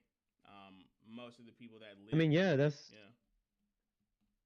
I mean, isn't that what South Korea does to this day? Like everyone who lives in South Korea has to at least do a year in the military. Yeah, is it really that? It's not for citizenship though. It's just mandatory military service. Period. But yeah. Right. But I mean, I always thought that sounded, not bad, like kind of fair, especially considering they fight bugs for a living. Define. I mean, I don't think it's about fair, right? Because a lot of people think that citizenship should be a human right. You know, if you're born somewhere, you are of that land, you deserve citizenship by virtue of, being born there on that soil. Okay, yeah, there's that. But I don't know, like the the government system of Starship Troopers never gave me fascist vibes either. I'm not looking too deep into that, or I just saw hey, we are soldiers trying to, save, essentially save, protect humanity from a giant hive of cosmic bugs that kind of threaten humanity in a sense. I'm not familiar with the dissenting arguments towards Starship Troopers in that it is in the way that it's called fascist. I'm not familiar with it. I don't know why people call it fascist at all. I don't know. And that's not me defending the film. I'm ignorant of that argument. Period. Like I just don't know. Like the only arguments I've heard about it, like why it would have been considered fascist, is just because of how super militaristic and like hierarchical, like overarching the government is, like everything connects back to serving in the being part of the military in some way, like like you said, but gaining citizenship, or if you want anything kind of good, you have to serve in the military of Starship Troopers. But If I you don't want to be know, able to that vote. doesn't. I I think that was also part of it too, but I don't know.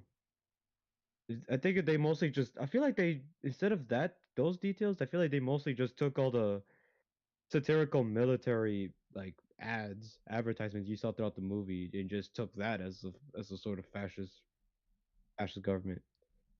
Hmm. Essentially, overarching government, super militaristic. That's kind of what I saw some people say about why it was considered fascist, but I never got that vibe.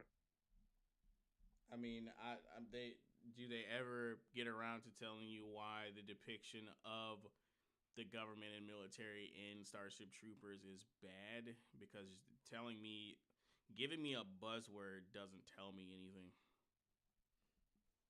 That's You know the what I mean? thing. I read like that's the thing. Like the book itself is just you know a regular man, just kind of going through the process of doing the training, doing the training, rising up the ranks, find the bugs and all that. Like, and not really. There's never really been any instance I could recall where they actually criticized the said government you know outside of you want to look at the angle of being part of the machine type of deal. But even then, I wouldn't really. It's really hard to really could criticize it considering their whole thing is just them being a military that fights cosmic bugs that threaten humanity. All right, I just looked up the definition of fascism, and in layman's terms, it is just all aspects of the citizenry's life being under the government. Literally everything: social, economic, political. What else? Let me look at it. Political, economic, cultural, everything is under the government. I didn't. I don't think I got that vibe from Starship Troopers either, especially since joining the military, though it is tied to citizenship, is optional. So That's the thing. I don't know It is if optional that because the is book, fascist or not. Go ahead. and that's the thing. Like, yeah, like the book itself does make a point that there are other jobs, other works that people have chosen to do, Yeah, like without the mentioned need in for citizenship. passing, without joining without joining the military.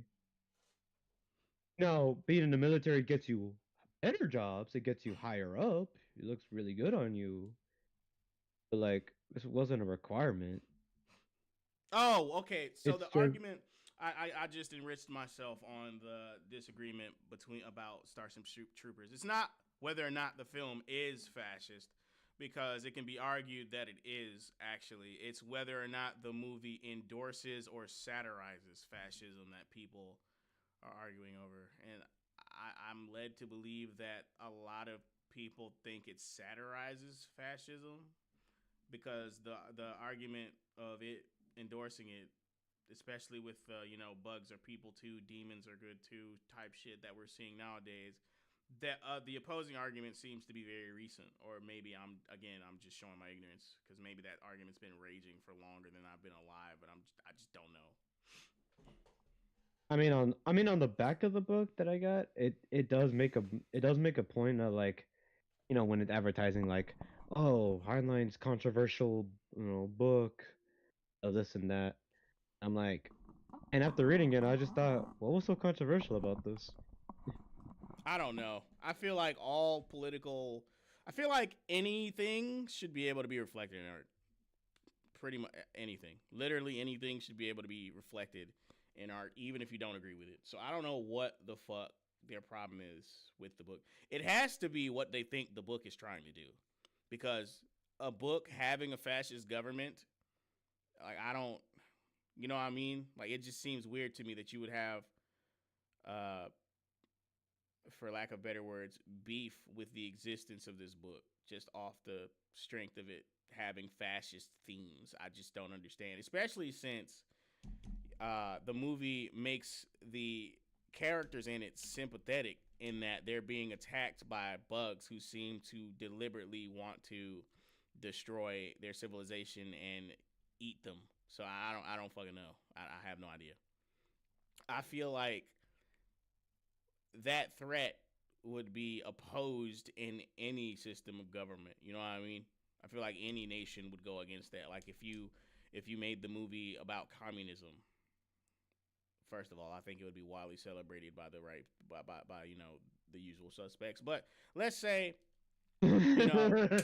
let's say Starship Troopers was a communist film, and this communist nation was being attacked by bugs from outer space, and they wanted to destroy the civilization and eat the people there, right? I don't think literally anyone would have a problem with the communist government defending themselves from total annihilation and you know, evisceration and devouring from these alien invaders. I don't think anyone would have a problem with that. Like, even though you might not even agree with the prospect of communism, I don't think anyone would blame the communists for defending themselves from the aliens. You know what I mean? But I don't know, man. And I certainly don't believe anyone that would read the book would think that the book is endorsing communism, especially when the book isn't even about communism, or it wouldn't be. It would be about the carrot that the people go after in the way of citizenship, and then even that gets overshadowed by the overarching plot of the alien invasion. You know what I mean? So I don't understand why they have beef with this book, man. I just don't. I don't understand. It's a piece of fiction. Either enjoy it or don't. You know what I mean? I went on for a minute. Go ahead.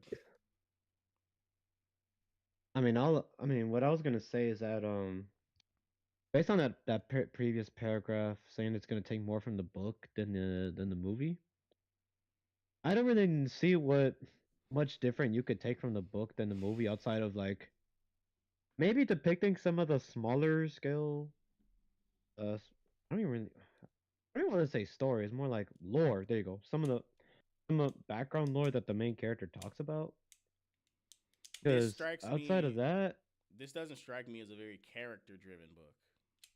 Is that fair to say? unless you count the main character, no, not really. The book, like, because I have the book on me, and when I read Yeah, it, if the only character you can name is the main character, no, the fucking book is not character-driven. No. it does have other characters, but for the most Yeah, but do part, you every care about them as character much as the main character? not It's really. No, I'll say it's that like much. solo leveling. Like I bet you can't name anyone other than Sung Jin Woo. I can't Well, I name. would say the main character. Okay, I can name Egress. I can't name a soul after that. I can't I name was a soul after Sung Jin Woo and Egress the Red, bro. I can't name a soul. uh, I was I gonna know say. faces. I don't I mean, remember no name. Go ahead.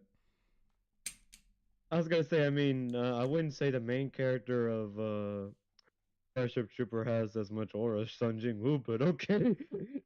Yeah, that's Sung Drip Woo. A triple. Yeah. There's no arise moment in Starship Troopers. Hell no. I was gonna say the book is mainly like exploring the world of itself. It doesn't even really. It does have some action scenes with the bugs, but it's like really brief, just like a few paragraphs. Kind of like some people do die, of course. You know what's crazy, Uh, Pokey Dude? I can actually do that. But it's literally all the characters that are closest to Kirito. Asuna, Sugua, Kirito. There you go. yeah, you forgot Klein. Everyone forgets Klein. Oh, yeah, Klein. Yeah. But I was gonna say, there are characters, even those close to the main character, who die, but it's Mm. more He cares about them, not you. He cares about them, not really me, because it's all expositioned in a way. Since Yeah, it's all his thoughts. it's It's basically him just implied. explaining everything. It's implied that they have a relationship, but they don't show the audience they have a relationship. So, I mean, obviously, obviously that's by design, right? I believe that's by design because the author wants you to be more fascinated with what the overarching theme is than the characters. You know what I mean? Like the atmosphere of the world and the threat of the insect scourge and all of that. Like, and what he wants you to see what the main character goes through without necessarily being enveloped in it. He wants you to see it as a symptom of the root cause of everything going on. I don't even know if I said that right, but he wants you to see it as a symptom rather than, you know, have it be the driving force of the story. That's what it seems like to me, because the things that people remember from Starship Troopers seems to be more atmospheric or thematic or abstract, like the broad things, not the intimate things. I mean, I didn't even know there were intimate things, honestly, because nobody fucking talks about them. I was gonna say, in a sense, yeah, you do have like the main character does have like a cool relationship with like some of his higher ups, his lieutenants, and some of his kind of bunkmates, but it's more the movie does a better job at actually having character relationships and, you know, intimate relationships. The character the book is tells Virgil. you. The book tells you and maybe gives you a few scenes of conversation. Yeah, for the most part, it's told through the main guy's perspective, and you know what he thinks, not so much what the other thinks, unless he tells you. Yeah, but he's more like a tour guide, right? Like you're Dante, he's Virgil, and the world he lives in is hell. Yeah. Right? Essentially, yeah. It's like you said before. It's an exploration of the world's themes and the broader world, more so than it is just a character-driven story. Right. Let's get to the end of the article. But yeah, I mean, listen, here's the thing, right? I never want people to think that I'm hating on something, because I'm always looking for anything that comes out to be good. You know what I mean? Like, unless we see the bullshit coming, generally speaking, I want things to be good, right? So I hope this movie's good. I'm going to watch the original in preparation for this film, and I might even go see it in theaters because I want this film to be good. I'm probably going to listen to one or two reviews like Jeremy Johns, because he's been reliable as hell over the years first. But I'll probably see this in theaters. I want this to be good. The project marks I will say. Oh, sorry. I was just gonna say, I'm just a little worried about how it's gonna go down. Not even because of like woke stuff in this case. I'm more worried about how can you make a movie adaptation, like a faithful adaptation of the book, when the book itself didn't really frame itself in a cinematic way. That's why the '90s movie changed and added so much to it, and it basically to the point it stood on its own from the book. That's where my main concern is at. You know. I feel you. Completely understand. All right. Continuing on. I'm going to try and get to the end of this because we did talk for a good bit. Good combos tonight, though. A lot of stuff that got me thinking, got me to speak more, because there's just so much content to what we've been adding to the discussion. It's been great. But anyway, the project marks a reunion for the director and the studio. Sony last recruited Blomkamp for Gran Turismo, a film adaptation of the racing video game franchise that originated in the company's PlayStation division. Did this release to theaters? I'm getting distracted. Did what release to theaters? Gran Turismo, because I feel like I would have went to go see that. Because yeah, it did. It did go. It was in theaters. Shit. You missed it. I would have probably enjoyed Oh, it released in August 2023. It probably got drowned because I don't remember 2023 being a good year for movies at all. Holy fuck. It was one of the more standout movies of the bunch, but Yeah, so this was an outlier that got drowned. I knew that would happen, dude. God, I wish I would have caught this one.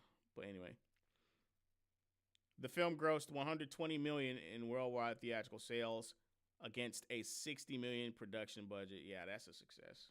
You double your shit, that's a success for sure. Blomkamp's defining feature remains his 2009 debut, District 9, an immigration parable set among a colony of aliens in South Africa. That film earned 4 Oscar nominations, including picture and adapted screenplay for Blomkamp and Tatchell. Blomkamp went to forge his brand in realistic, socially minded sci-fi with 2 follow-ups, the Matt Damon action spectacle Elysium and the tale of a Die Antwoord. What? Die Antwoord raised. They should have redid this, bro. Because I don't even know what word it's supposed to be. Die Antwoord raised swaggy robot Chappie. What the fuck? I don't even know what that means. Swaggy robot. What does that even mean? Your robot, I don't know. No. Die Antwoord raised. I don't. Whatever. Swag. I know what swaggy robot means. God, I'm not stupid. It's gonna get changed. Yeah, I don't know what that phrase means. It's gonna get changed from a movie to a streaming series like Kenobi. I don't know what you're referring to. Elaborate on that a little bit more, Pokey Dude, if you wouldn't mind. The original Starship Troopers adaptation. Maybe, but I want to hear him clarify. That would not work. That would definitely not work. The original Starship Troopers adaptation was a significant investment by Sony's TriStar Pictures in 1997, sporting a production budget higher than 100 million, impressive miniatures, cutting-edge effects, working and a then rising cast that included names like Casper Van Dien, Denise Richards, and Neil Patrick Harris. The film was widely seen as a theatrical disappointment. Sorry, I'm reading too fast. Grossing just 121 million worldwide, but it has gained reputation as a cult film for its hyper-violent parody of a fascist society. Okay. Where is that? Oh. No. Because the thing is, I don't think they're being biased by calling it fascist, because once again, the argument is not whether or not the film is fascist, because it is fascist, right? Because of the way that the government is set up in the film, with the militarism and the propaganda and the citizenship being tied to military service. That's not the problem. Yeah. The debate is whether or not the film endorses fascism. I don't think they're saying it's endorsing fascism, is what I'm saying. I don't think they're having that debate any which way with this article. That's why I'm glad I took the time to look up the nuance behind it. Right. I think they're in the camp that the movie is parodying a fascist society, or that he was being satirical. Actually. Yeah, that is what most people say, that it, or at least that the movie version is more of like a satirical of fascist society. The book is a lot more played straight, I would say. Yeah. The book is more played straight than humorous. The movie definitely did seem like it was being a bit more funny and paradoxical, if that's the word. It was campy. Yeah, that's what it was. Campy is a better word than paradoxical. I was trying to find a different word for parody, but in a transitive sense, I think. Anyway, home media sales were strong enough to spawn 2 lower-budget direct-to-video sequels, Starship Troopers 2, Hero of the Federation in 2004, and Starship Troopers 3, Marauder in 2008. Never heard of those. A pair of animated follow-ups came after. There were... I did hear about the sequels. They're nothing special. They were cash grab sequels. They got nothing to do with the book. Damn. The second one in particular was trying to be a bit more played straight, like just super action-y, and not a lot of people liked it because it lacked the humor and the camp of the first one. I think the third one they tried to bring it back, but I mean, the fact that it's just a cash grab sequel didn't help it. Damn. Yeah, Starship Troopers was like supposed to be just a one-off thing, but they just kept expanding on it more and more throughout the years, and it just flew under the radar for the unless you were like a really diehard Starship Trooper fan. Hmm. Yeah, yeah. That's why it was called like a cult film. Yeah, very like there was a small core audience that liked the film. Yeah. Where was I? A pair of animated follow-ups came after Starship Troopers Invasion in 2012 and Starship Troopers Traitor of Mars in 2017. Reports of plans for a new adaptation of Heinlein's novel emerged over a decade ago, but the attachment of Blomkamp marks a significant development. The Hollywood Reporter was first to report on the reboot. Damn, I didn't even see that they did that. But it was 10 years ago. I don't think I wasn't. 10 years ago, we weren't Yeah. really in the know about all this stuff, so. Yeah, that's true. Also, I want to respond to what Pokey said. We don't have any reports or like anything to say that they're gonna make it a miniseries. If they do, though, I don't think it's gonna work That's not what because I've heard. I've just heard that they're making the movie.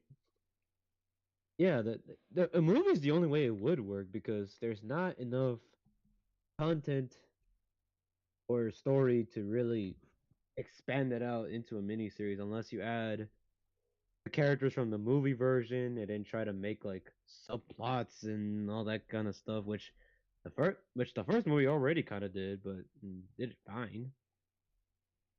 I don't. It just wouldn't work if you're doing it if you're trying to make it like the original book and then trying to expand it further when it's the actual content of the book is shorter, shorter than what it makes itself to be. Hmm. I mean, okay, yeah, you don't trust Hollywood. That's fair. I mean, none of us do here. Not really. I just, I just don't think. I'm playing it just based off what we know so far, and so far they haven't said anything about a miniseries. That's the fairest So way to take do that. it. That's the fairest way to do it.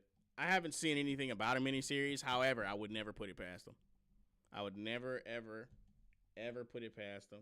But until I see Speak, more concrete showings of that, I am gonna take it with a grain of salt. by the way, he brought up the Harry Potter HBO show. If we're gonna talk about that, Nah, that is true. The Harry Potter HBO show. Um, I don't have an article prepared for that, but that's definitely something that's gonna happen. Maybe next. Maybe we'll cover that next week. Maybe. We were thinking about making the show more weekly, but we'll we'll have to see about that. yeah, we'll have to see. But we're gonna be keeping our eye on new developments in general because again, there's still that whole list of new live action anime that they want to drop. I'm just so not excited for any of those. I know everybody liked live action One Piece. That was a fucking outlier. And even then, people didn't even like it that much, bro. They didn't. Not really. No. I mean, if you're a One Piece fan, you probably liked it. Probably not as much as the anime. Yeah, maybe. Well, I mean, no one's calling it better than the anime, but they do enjoy No, it. no, That's no, what no. I've Not seen. not not better than the anime. I don't think they liked it as much either, is what I was saying. Ah. I think they just kind of Well, they never asked for it, but they just kind of enjoyed it because it was offered. You know what I mean?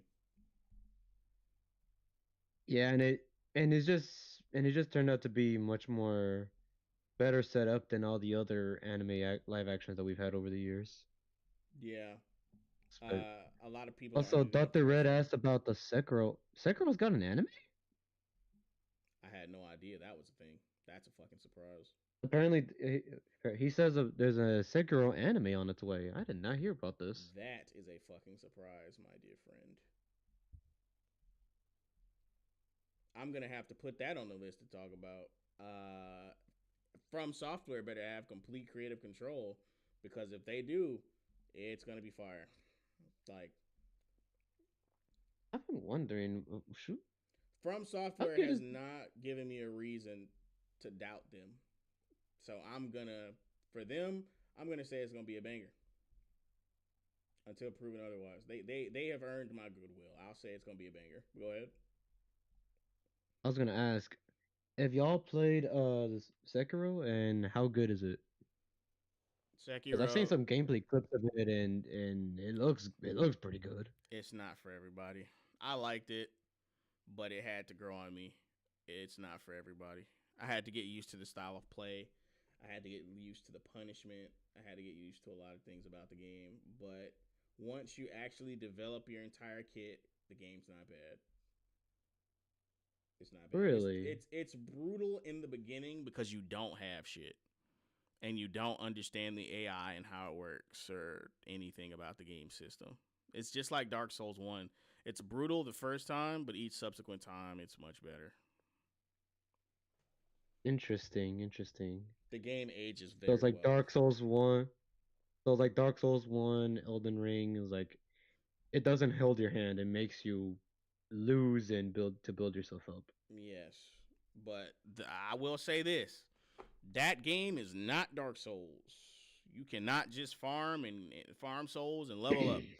You're gonna have to find some shit. It's like From Software's Legend of Zelda type thing. Like you have to go find upgrades and shit. Okay. Yeah.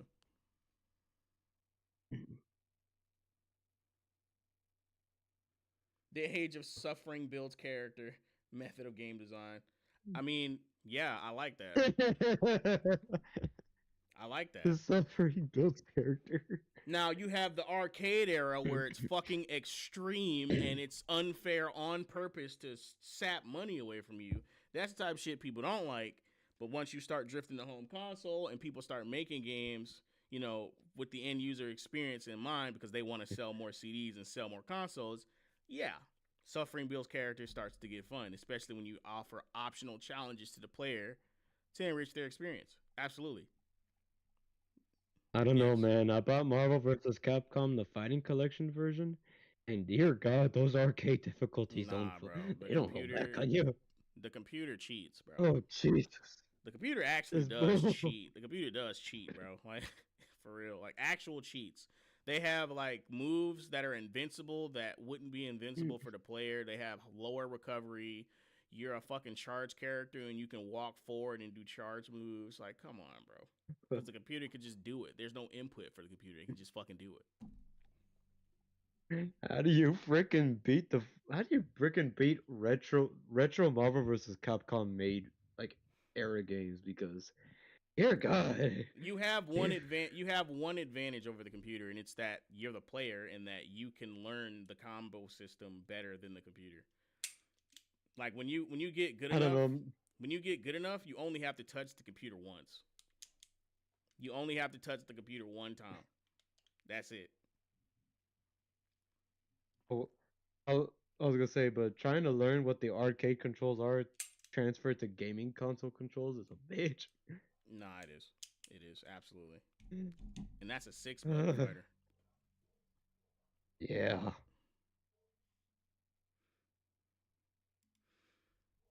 It's been a good chat, but let's get to our final article of the Speaking, night.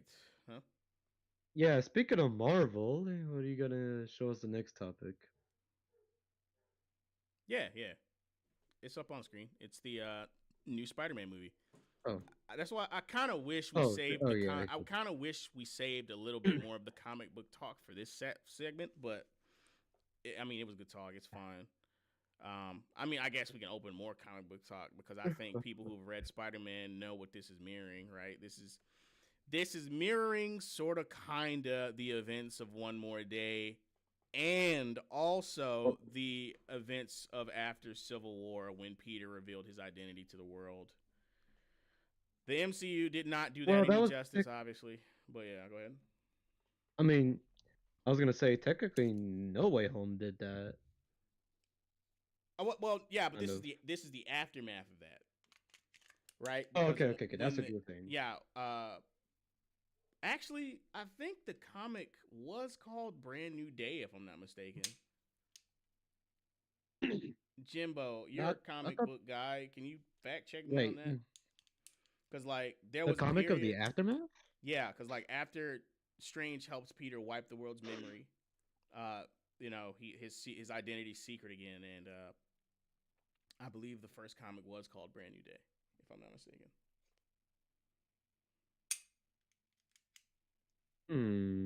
Dissidia, oh my god, bro, Dissidia, the computer in that game is fucking. If you don't know what Dissidia is, it's basically a better version of Smash Bros. It's basically a better version of Smash Bros. To me, anyway. But yeah, that shit's brutal, bro. It's so brutal. With Final Fantasy characters. But yeah, let's get into the article before I go on another tangent. But yeah, this movie is after the events of No Way No Way Home. Yeah, after the Spider Trio defeat the bad guys from different parts of the Spider-Man universe and yada yada. All right, Spider-Man Brand New Day. You mean after Sam Raimi helped maintain the sinking MCU ship for a few hours? Sam Raimi wrote that fucking movie. I don't care what nobody say, bro. The best parts of that movie come from a vastly better film series. The main villain of that film is a Raimi villain, bro. It's criminal, dog. It's so criminal. I hope Raimi got all his royalties, all his check, bro. Anyway, Does he get royalty checks? I'm hoping, because he wrote that shit, bro. I'm sorry. Spider-Man Brand New Day, release date, cast, trailers, and more. We break down who's in it, who's making it, where it takes place, and what Spidey might be up to in the new film. Spider-Man Tom Holland is swinging back. The first trailer for his fourth solo outing as the web-slinger Spider-Man Brand New Day is available now and full of confidence. It is a far cry from the... Let me enlarge this. Letters are too fucking small. It is a far cry from the doubt and uncertainty regarding the previous film, Spider-Man No Way Home. That third film was imperiled when Marvel Studios and Sony Pictures hit an impasse about using the character within the Marvel Cinematic Universe. But Holland exercised his clout, and the studios agreed to make one more film together, No Way Home, with Holland expected to play the Spidey in at least one other Marvel film. Then, as the premieres and publicity for No Way Home commenced, producers like Amy Pascal and Marvel Studios president Kevin Feige intimidated or openly declared the eventuality of a fourth Spider-Man film set within the MCU. And when audiences finally sat down to watch No Way Home, they saw Peter Parker remained in that reality, unlike Eddie Brock, Tom Hardy. But his circumstances changed to such an extent that a fourth film could be something of a soft relaunch for the spectacular Spider-Man. Speaking of Tom Hardy and Tom Hardy's Venom, wasn't a piece of the symbiote left in Tom's reality? When are they going to reconcile that? Bold of you to assume they even remember that. Excellent point. Moving on. Excellent point. I have no notes. Moving on. All of which means it's the right time to collect everything we know about Brand New Day so far and try to determine what Peter must do before the next MCU saga concludes and whether or not he can make life a little easier for himself. Of course, longtime readers of Spider-Man comics can guess the answer to that second question. What? Hang on. Oh, make life a little easier for himself. Oh my god, bro. We're doing the fucking misery pouring Parker shit. Oh my.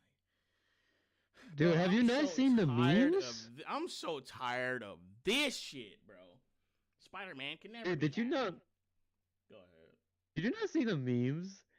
Dude, I had memes showing up on my social media of just Spider-Man fans seeing Peter Parker suffering again. That Paul is dead. Oh, that yeah. Paul. That Paul is dead. I didn't know what y'all were talking about.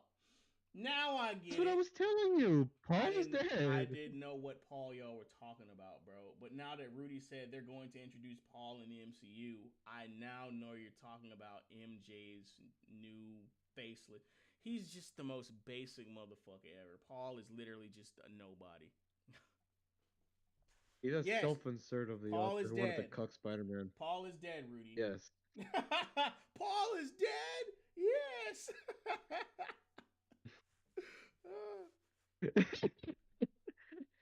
I actually did not see that Keith David was the narrator in the trailer because I barely remember the trailer.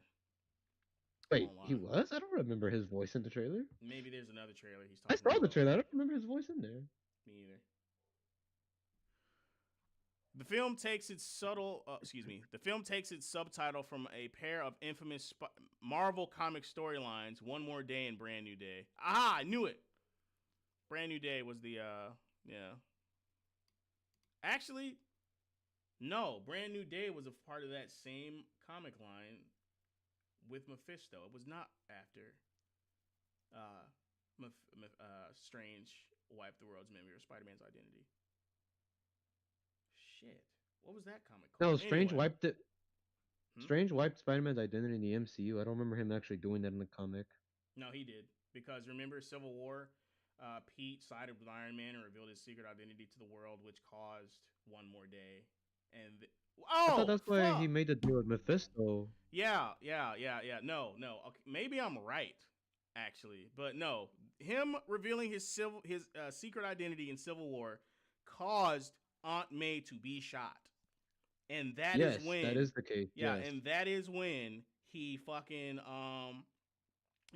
gave up his marriage to Mephisto for Aunt May. Yes. Yeah. Okay, so I was right. Brand New Day is after the events of all of that. That's when Strange and to erase his memory, and to erase the memory of everyone knowing he's Spider-Man. Yeah, that's what I was saying. Yeah. So yeah. I was right. Brain farted myself. Anyway. Where? Peter appeals to Mephisto.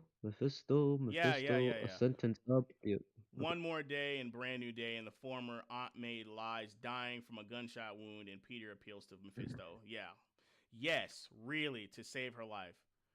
The cost is something he will definitely miss, though his life with Mary Jane Watson, Brand New Day, establishes a new status quo for the characters, with Peter now living under Aunt May's roof and no longer outed as Spider-Man. Long story. MJ and Peter remembering their relationship resulting not in a marriage, but a bad breakup, and Aunt May volunteering at the Feast homeless shelter, which is some shit that they took from the Insomniac Spider-Man. Wait, I thought Insomniac Spider-Man came way after. Yeah, but I don't remember Feast being a thing in the comics. Maybe I'm wrong, but I only remember Feast being a thing in the Insomniac verse. Can somebody fact check me on that? Because I don't claim to know or remember everything. I've read so much shit, not even just comics, so much shit over the years that I'm bound to have forgotten something, or just straight up never known. I don't know if it's from the comic. I know it does. I don't know if it's introduced or if it wasn't already a thing in the comics before Insomniac. I just know Insomniac made that a deal, made that a thing. I mean, I wouldn't be surprised. Popularized it. That's what it was. I wouldn't be surprised if it was a thing in the comics, because the first Spider-Man game Insomniac made, they did try to adhere to as much of the comic continuity as possible for certain things, but again, I don't know.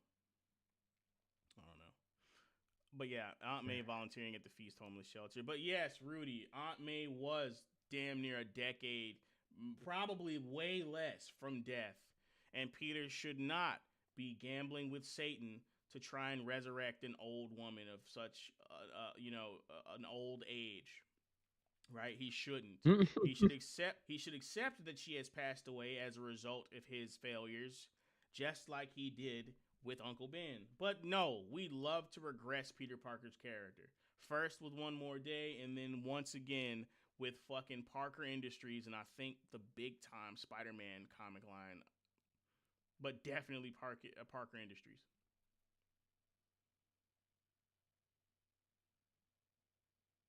But no, Rudy, I said that same shit.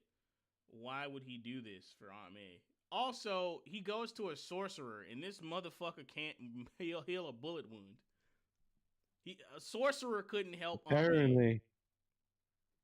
Apparently, Doctor Strange couldn't help him. That is a plot hole that can never be uncalled for. The Sorcerer Supreme couldn't help Aunt May is crazy. You know who exists? You know who existed during the time of that storyline? A very powerful mutant who can literally heal anything, bring anyone back from the brink of death. You want to know who that is?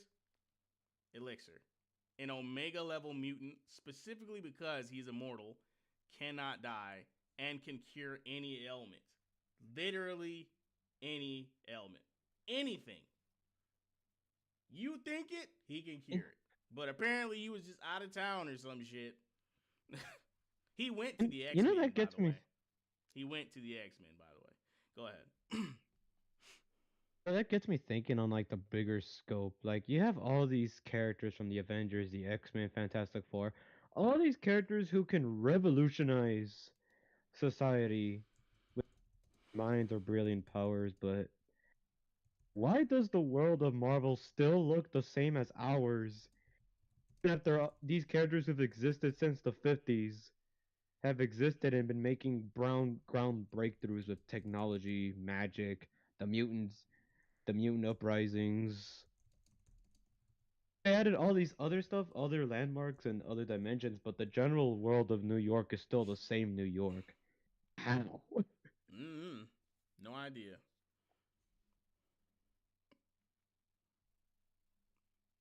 But yeah, Red. If you read One More Day, it just feels like yes. Actually, I don't even know why Mephisto would be motivated to fuck over Peter. In particular, I have no idea. In particular, excuse me, but like I said, I mean, Mephisto at that time just felt like a stand-in for the writer because it just like it's just so random. You know what I mean? Like it's such a random. I don't know. I just don't know. I mean, the thing with Mephisto, I mean, funny enough, he messes with Peter like even back then when the symbiote, like I think when the symbiote was first introduced to, he tried to mess with him then. But also, I don't know why back then. But I know for here in One More Day, he purposely went after Peter and MJ's relationship because of this whole future sequence that he foresaw of his child eventually overthrowing him, defeating him in the future. Blackheart? Dude, he wanted to. Blackheart was gonna try and overthrow his father regardless. No, I'm talking about Spider-Man's children was gonna defeat Mephisto one day in the future. That doesn't make That's why he wanted to make the. I don't know how. It's just like a future dream sequence that he foresaw. That doesn't make a lick of sense. He should be worried about his own son and other barons of hell first of all. Always vying for power. He's got beef with Dormammu for some reason. Dormammu is the part of the fucking dark dimension. He should also been worried about Ghost Rider because I know Ghost Rider has been gunning for him for decades. Ghost Rider actually did end up taking over hell. So again, another reason why One More Day ended up being fucking pointless. Ghost Rider did actually. Was it Johnny Blaze? Yes, Johnny Blaze did end up becoming the King of Hell. So how is Mephisto still a thing? Shouldn't he be dead? No. He didn't die. What ended up happening is that you find this. You learn. They allude to this during World War Hulk, by the way. He actually goes to Earth and opens a hotel that is kind of like the Lotus Island from Greek mythology. Like they go into the hotel and they eat and drink the food and they just kind of get trapped there forever, perpetually giving their life force to Mephisto. And that's how he has been living on Earth, how he survives. That evil hotel who does things. I mean, that does things to people. Yeah, that's how he. That's where he went after he got dethroned. He went to Earth and opened a hotel.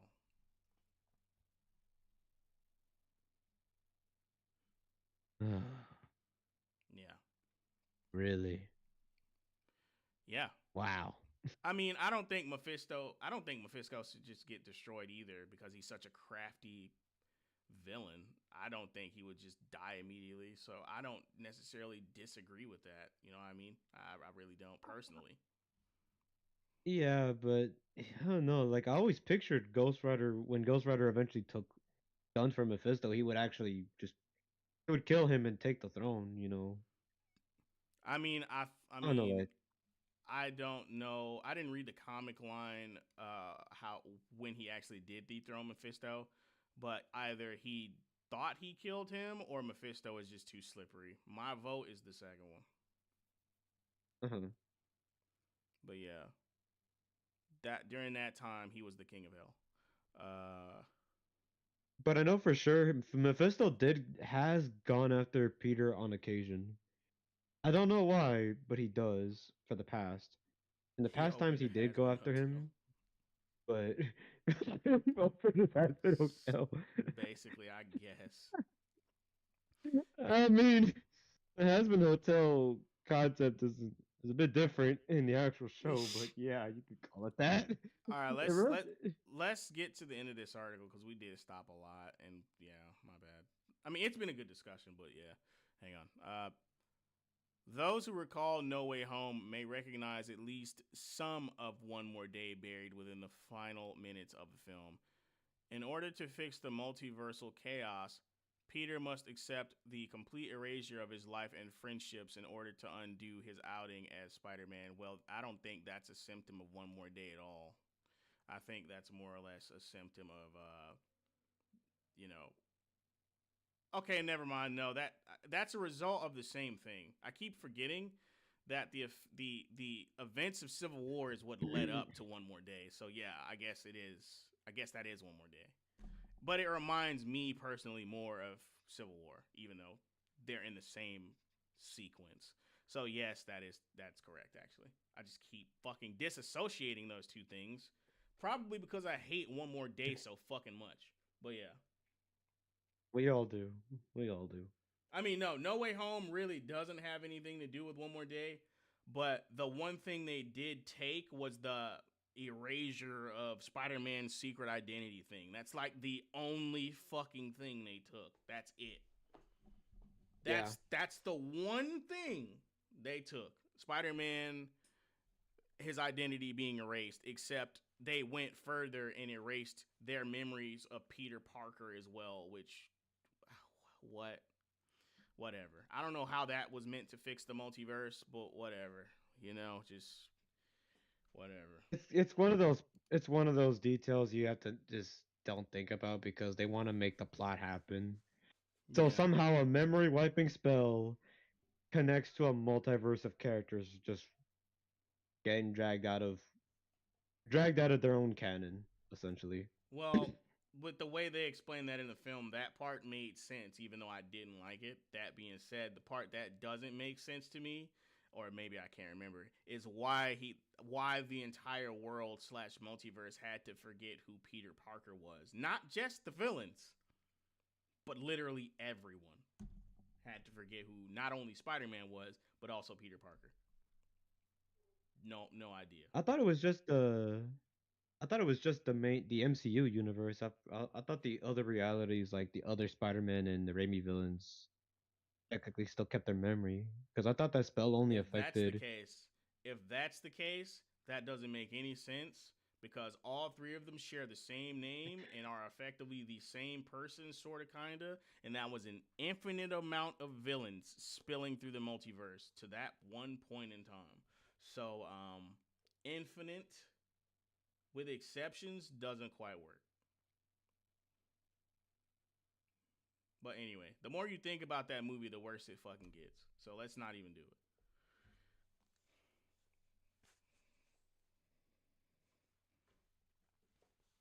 Where was I? Oh, here. Those who recall No Way Home may recognize at least some of One More Day buried within the final minutes of the film in order to fix the multiverse of chaos. Peter must accept the complete erasure of his life and friends in order to undo his outing as Spider-Man. He agrees to the terms, loses his advanced Stark Industries tech, the bonds he had with Michelle MJ Jones, and Oh, Ned Leeds, what and a big loss. even the confidence of Happy Hogan, whom he encounters while visiting Aunt May's grave. One key He lost his difference. DEI friends that shouldn't have existed. What a big loss. Yeah, I don't like. Yeah, her name is Michelle Jones, but you never call her Michelle Jones. You call her MJ, and we know who the fuck you're alluding to. You stole the initials to reference Mary Jane Watson, aka Mary Jane Watson Parker. It's the fact that we're continuing with with these characters is gonna rub me the wrong way so much. One key difference between the stories: the MCU Peter retains all of his memories of the ways. The MCU Peter retains all of his memories of the way things were before Doctor Strange's spell and must live with him even as he tries to establish his new life. I don't think that's a key difference. Jimbo, correct me if I I'm mean, wrong. both I thought Peter retained those memories as well. I seem to he does. remember Yeah, that he does. Both because retain the memories. The difference is that one lives with the consequences, like still has a dead on May, while the other one doesn't. yeah. So I think they got this wrong. I think both of them retain the memories because then you wouldn't get the payoff later in Marvel's history where he talks to Hulk about the erasure and Hulk seems to remember everything that happened Hulk, before. Hulk remembers his secret identity. yeah, Hulk remembered, but Bruce Banner forgot because they're separate. They're separate entities, separate people, Peter forgets. How do or we get the separate minds. Peter forgets? How do we get the payoff with Hulk remembering his secret identity? Oh shit. Hmm. Wait, there's no way he could forget because he made the deal. He lives with the consequences. Yeah. He has his memory erased too, according to Jimbo. I'm inclined to believe Jimbo. He's been pretty dead on. Yeah, Hulk remembers the secret identity. Okay. He doesn't remember the events. Okay. Wait, what the? Wait, what? Wait. So hold up. I understand Hulk remembering Peter's secret identity. That made sense. I remember that. Because I saw Hulk that is comic. separate from Banner, and Hulk would No, remember I know. seeing. Yeah. I was just explaining that too. I know Hulk remembers, but it doesn't make sense to me as Peter not Peter forgetting one more day. That part doesn't make sense to me. I'm Well, very sure he remembered. He remembered making a deal. maybe he asked Strange to wipe his memory of it too. I could see that happening, but I just didn't remember that happening. It's been a while since I've read these books, man. Let's see. In the post One More Day timeline, Civil War identity reveal still happens. Peter has Doctor Strange do the magic shit. Right. Right.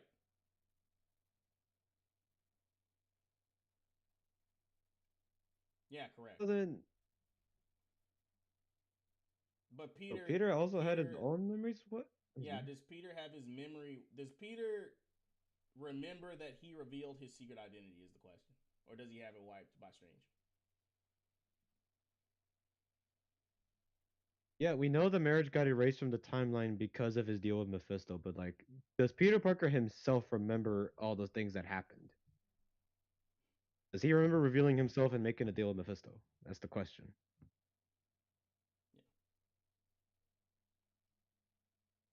This is really, oh my god, this is really starting to rack my brain. I already hated that storyline, but you're gonna make me hate it even Yeah. more now. What the? It's a shit There's no storyline. way. It's a pretty shit storyline. From the March trailer, we know the loss of his close relationships is still a key part of his day. He lives next door to MJ and seemingly Ned. She has a new life with a new man while Peter soldiers on as Spider Man. Why should it be Paul? But even his Oh status my god, quo, that's what Rudy just said. He says they're gonna introduce Paul, and I'm no one inclined to likes believe Paul. the opposite. No one likes I'm Paul. inclined to believe the opposite from a marketing standpoint. There's no way. They don't make movies for comic book readers, though. They pick and choose what they want to use from comics, though. So maybe they But won't that's the put thing. Paul. They pick and choose, but they typically pick and choose the popular stuff or the quote unquote popular stuff. So Yeah, but they fuck it up somehow. I feel like But they somehow fuck it up, yeah. But something like super controversial like Paul, I don't see happening in the MCU. Mm. Like that's just gonna remain a comic storyline thing because even even Bob Iger, Kevin Feige have to realize that that is just not gonna work. Spider-Man, No Way Paul. No way, Paul. Oh my god. Oh. So they are doing Six-Armed Saga in this. Man, they love Yeah, biting. I They think I love think so. nibbling. They love nibbling off the comics when it suits them, nigga. Oh my god. Ah, Yeah. I dropped an N bomb. No, Hey, you said it, not me. nobody You heard said it, that. not me. Nobody heard that. Anyway, fuck. Hold up. Let me see. Jimbo says no, he does not remember the marriage or the deal with Mephisto, but the dummy still reveals his identity and remember that he revealed his identity. Oh What? my god. I hate them. What? These writers are ass, bro. Oh my god. But even this status quo seems to be breaking as Peter might be mutating. The changes are dramatic enough that he seeks out the help of Bruce Banner. Meanwhile, various villains, anti-heroes, and a mysterious hooded form have their own designs on Peter as he seeks to keep some semblance of his life together, even if it is just old videos on his phone. You know what I hate? Their deliberate avoidance of introducing Dr. Connors. And not just Dr. Connors, their deliberate avoidance of him and Osborn. Mobius. I think Mobius Mo- helped him with the mutation thing too, right? Morbius? Right? No, No? Somebody adjacent to Morbius? not that I. Nah, I think he sought him. I think he sought out Morbius, but I don't think Morbius actually helped him. Back when he was mutating. I might be misremembering that. Rudy, get your thirsty ass. I'm remembering. I'm remembering more so from the '90s cartoon and Rudy, bad Rudy, stop it, nah, down the run. So thirsty ass. She's a full grown adult in the comics. Get your thirsty ass. No, obviously she's an adult, but I'm saying nah. Dog. Peter Parker's sloppy seconds. Okay, Osborn sloppy seconds. No, Oh my. Who? no, Who wrote? no. Okay, let's stop. I gotta stop. I gotta get through this article because I'm gonna remember more shit that pisses me off that they do to Spider-Man. Anyway, somebody knows what I was alluding to. Don't talk about it, please. Some believe the film will continue No Way Home's dalliance. Some people believe the film will continue No Way Home's dalliance with the multiverse and see Peter encountering more spider people from other realities. We are not so sure. No Way Home was one of the better uses of the. Moving on. Although some debate the merits of its nostalgia-driven crossover. Additionally, oh, we're now. We're now doubting that. Actually, never mind. I have to give it to them. When Tobey Maguire walked through that fucking portal, I clapped. Oh, we all did. Dude, when I was in the movie theater, when Andrew Garfield stepped into the portal, sure, there was some applause, but I remember a dude yelling behind me, "Where's Toby? Where's Toby?" I'm not gonna lie. And then everyone clapped when Toby walked through. I'm not gonna He's lie. the Spider-Man. When I saw the scenes with Andrew, I realized just how held back he was in his own series of films and how, he didn't really get a fully realized chance of being Spider-Man because his acting was definitely a standout. I know we love Toby, but Andrew's acting was fucking top notch, especially when he saved Mary Jane, or excuse me, Michelle Jones. The redemption for that was dope. That was dope as hell. Dope payoff, and the fact that he cried, yeah, because he tried not to cry. That's what it was. He himself back, like damn near Yeah. cried, but yeah. He Oh, remembers that he couldn't save his own Gwen. Yeah, that was cool. yeah. I was gonna say it does.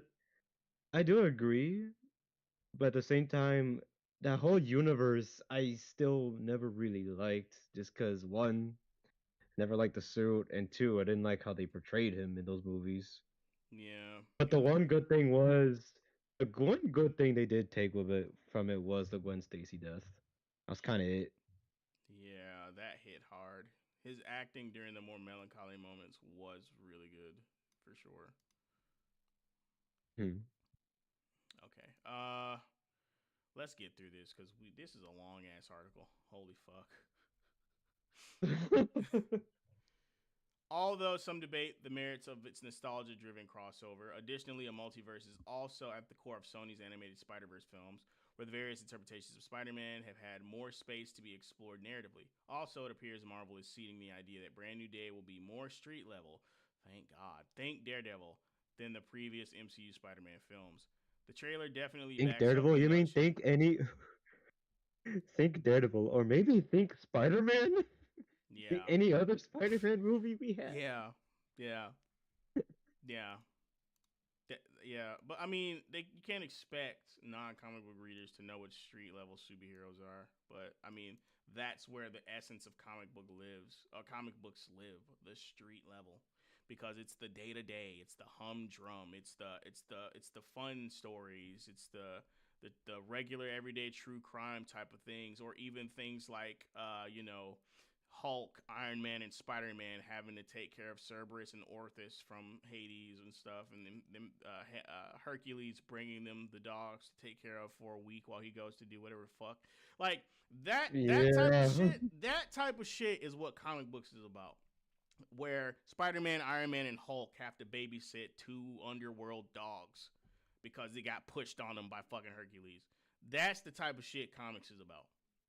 How the heroes deal with Funny, scenarios. funny enough, I do have that comic actually. That's funny. Yeah, it's like You have to it's tell me always what series that's it about. is funny how like that comics like that can just it almost feels like filler because you don't know where they actually take place in the timeline, and you just see Spider-Man hanging out with other superheroes like it's nothing, like it's just another day at the office. Yeah, the best part about it is that it could literally just be any day. It could be any day. It doesn't matter. Or any week. Meanwhile, set photos from the early days of filming indicate the presence of the Inner Demons, a group connected to the Spider Man antagonist known as Mr. Negative, who first fought with Spider Man during the Brand New Day comic book story. Where will the New Day take place? Although the final seconds of No Way Home make it clear Spider Man will be operating in Manhattan, we expect Peter to find making rent there very difficult. Consequently, he'll still be in Brooklyn. Granted, finding a place to live there alone is also really tough. Where's Queens in New York? Is Queens its own Where's borough? Queen? Yeah, I always thought Queens was its own area. Yeah, apparently I thought Peter was from Queens. Why isn't he in Queens? I guess he's trying to move away from everybody that used to know him. Okay, maybe. Because he does have the whole point of it is that he's supposed to have a fresh start.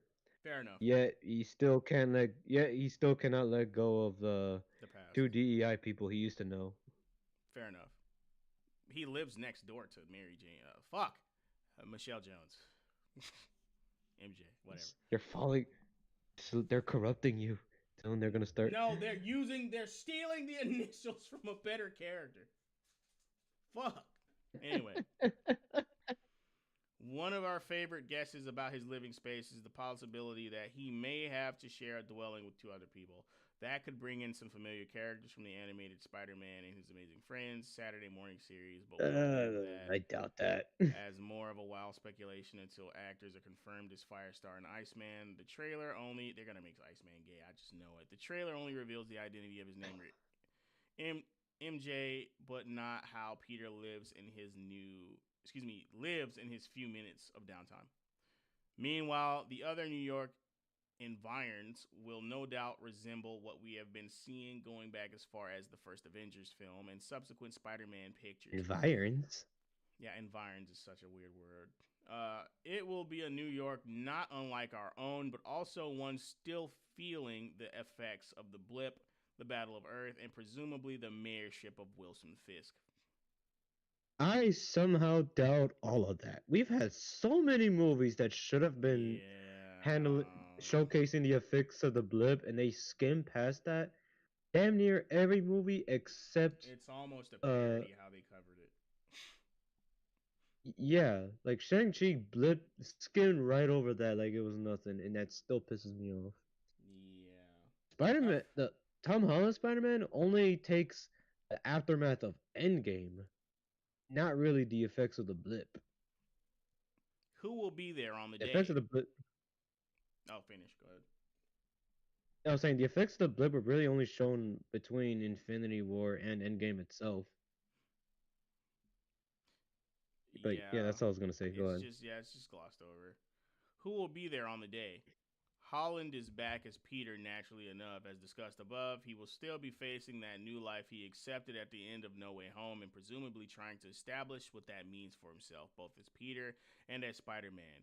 Well, when he's not looking at MJ from afar, Zendaya is also returning, but with a busy 2025 that includes the third season of Euphoria and filming Dune Part 3, I'm assuming they meant 2026. We expect MJ may be a more reduced presence this time around. It suggests Peter may not be able to recover her memories of him before the film ends, and although Batalon, I guess, that's Batalon, remind me of a fucking MMO. Anyway, is also returning for the film. It is unclear how large his role would be. The first trailer's focus on them, though, indicates they still have meteor roles. Meteor roles. That reminds me. Oh my god. That reminds me of a recipe. I'm hungry now. The first new name added to the cast is Stranger Things star Sadie Sink. Guesses as to who she will play include Mayday Park. What? Why? Why the fuck would she? Nah. Why would they're throwing around fan theories? This article keeps throwing too much speculation and rumors and shit. I don't think they're gonna happen. Like, bro, I'm not gonna believe there's gonna be a black chick. Well, she's gonna be mixed, but they're gonna call her a black chick, probably.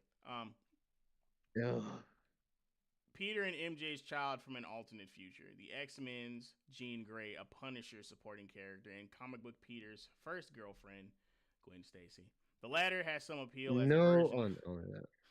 The latter has some appeal as a version of the character emerged in the last 15 years as Ghost Spider, or as fans call her, Spider-Gwen. The co-lead, by the way, Ghost Spider used to be an alternate version of Peter. They stole the name. Anyway. Yeah. Spider-Gwen, the co-lead of the Spider-Verse films, whether a circumstance of the multiverse or just another person bitten by a radioactive spider, having Peter encounter someone who is very much like him could be an interesting wrinkle and perhaps have him thinking twice about trying to bring MJ back into his life. Then again, with the Spider-Gwen voiced by Haley Steinfeld already prominent in the Spider-Verse story, it is easy to think Sync may be playing one of the other options. The March trailer kept the mystery intact by avoiding her entirely, although some believe the shot of a hooded figure was in fact Sync's character. Others, meanwhile, see the moments of mind-controlled guards as proof of Jean Grey's presence in the film. I hate fan theories so much, bro. I have to do a video on why I hate fan theories. I gotta do it. Fan theories are so trash. I hate them. They've been the death of so many great fandoms, bro. In terms of antagonists, Spidey will face John Bernthal's Punisher. Well, we're going to assume it will be an antagonistic relationship because the character first debuted in The Amazing Spider-Man number 129 as a foil for Peter. He only became an anti-hero in subsequent appearances. The trailer leans toward that fraught relationship with Peter calling him Frank. But one person who will definitely be bad news for Peter is Michael Mando's Scorpion. The character made a brief appearance in Spider-Man Homecoming and was last seen trying to get the Vulture, Michael Keaton, to reveal Peter's identity. Of course, with Strange's spell in effect, we doubt the Vulture remembers that he drove his daughter and Peter to the dance all those years ago. We doubt that will matter to Scorpion, though as he finally has a chance to get Spider-Man. Meanwhile, Marvin Jones III will appear as longtime Spider-Man for Tombstone. What? His longtime Spider-Man for his Tombstone. I'm assuming that's a typo, and they're saying Marvin Jones III is going to be Tombstone. Yeah. Which, I'm not going to lie, Tombstone is a cold villain, and it's a shame he was not in better films. Yes, I'm assuming this is going to be trash, because the Marvel Cinematic Universe has been trash for a long time, and the Foundation, yada yada, blah, blah, blah, whatever. Go ahead. This is going to be a really packed movie, because only from the trailer, sounds jam-packed. Only based off the trailer, we're getting Mark Ruffalo. I'm not even gonna call him Hulk. We're getting the Punisher, who's gonna be no doubt carrying the entire freaking movie on his back, no doubt. We're gonna get the mutated Spider-Man, 6 arms, full Spider-Man head, and everything. Which I'm pretty sure is why the Punisher is there, because I remember that '90s series episode. I remember that very clearly. Then you also got like a scene of him fighting the hand villains, like the ninjas, for some reason. Yeah. And then Scorpion, who, I'll be honest, I don't know how I feel about the casting. This shit is going to be. It does seem like it's going to be jam packed, bro. Like, oh my god, this seems like something you'd put in a Spider-Man game, not a Spider-Man movie. Also, I don't know how I feel about the casting for Scorpion, because he's not really a guy I picture to resemble Scorpion. Like, when we know what Scorpion looks like. Go ahead. When we know what Scorpion looks like outside of the suit, right? Like in the comics and all animated media. He's jacked. Yes. Not exact. I like the actor, but he's not really who I pictured for Scorpion. All of the animal-themed villains for Spider-Man are jacked. Yes, Rhino's jacked. Scorpion is jacked. Vulture is not jacked. That's a bad example. But you get the point. Dr. Octopus is also not jacked. We're 2 and 2. Kraven the Hunter is jacked, though. Yes, he is. Yeah, a lot of Spider-Man villains overall are jacked, but not all of them. Yeah. But Scorpion is supposed to be jacked. Chameleon's not jacked because he went through the science experiment. Yeah. Huh? Chameleon's not jacked either. No, he's not. Yeah. The Green Goblin is not an animal, but he is also jacked. Anyway, where was I? Bruce Banner, Mark Ruffalo. Aiding Peter this time, Bruce Banner, as revealed in the trailer. He's teaching in the New York area, and it may be the only way Peter can determine why he's mutating. Based on the last time we saw Bruce, he may also bring his son Scar. No. The Disney Plus Temu Scar. Along with him for whatever the two marquee...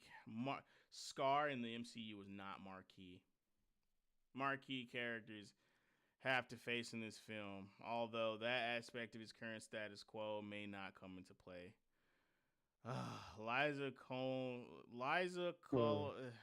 this chick will also appear in the film. Lisa Colon Zayas? Thank you. Fuck. In this film, excuse me, this chick will also appear in the film in an as yet undisclosed role as Will Winona Earp and revival star Melanie Scrofano. Oh my god, I'm losing my voice reading this article. I'm sorry, this shit is so long. Rumors also suggest Stranger Things' Joe Carey will appear as Harry Osborn, a surprising idea since No Way Home made it clear that the family, or at least their company, does not exist in the MCU. Go ahead.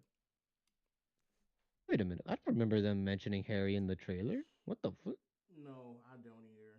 No, they're talking about backstage. No, they're talking about backstage, behind the scenes, insider info shit Oh, right now. They're not talking about what's in the trailer anymore. No. for fuck's.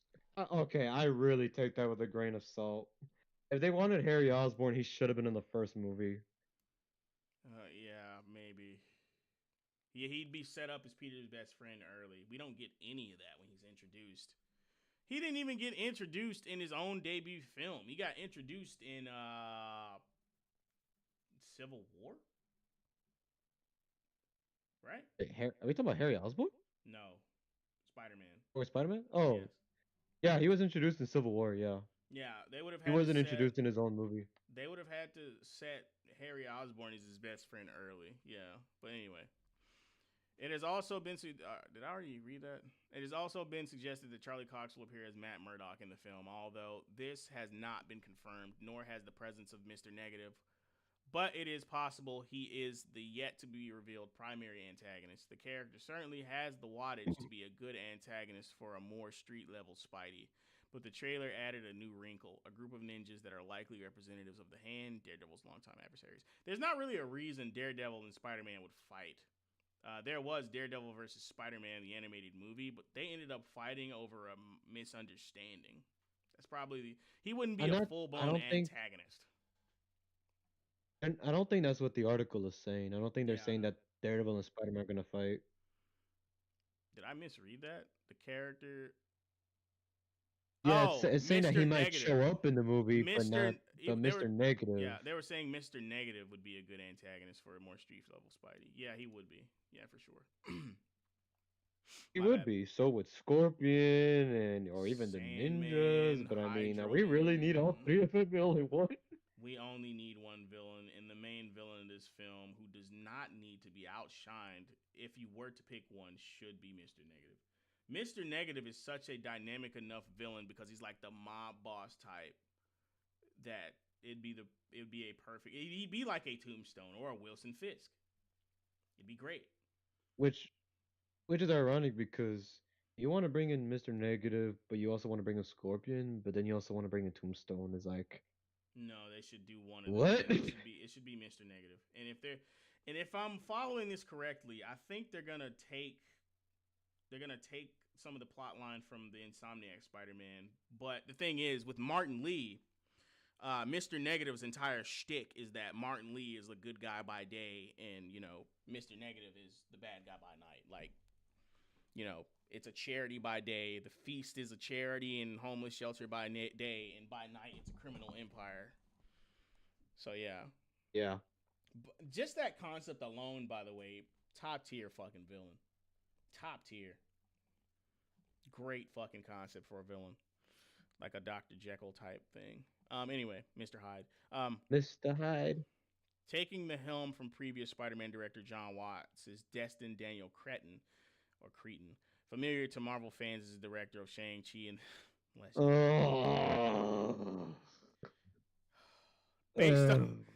Based on that film, his style is definitely complimentary, and we expect he will be able to integrate Bernthal's more intense Frank Castle into the presumably lighter proceedings.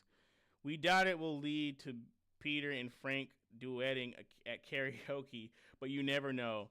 The trailer at least offers a glimpse of that more lighthearted Punisher and the bright canvas the director has to work with.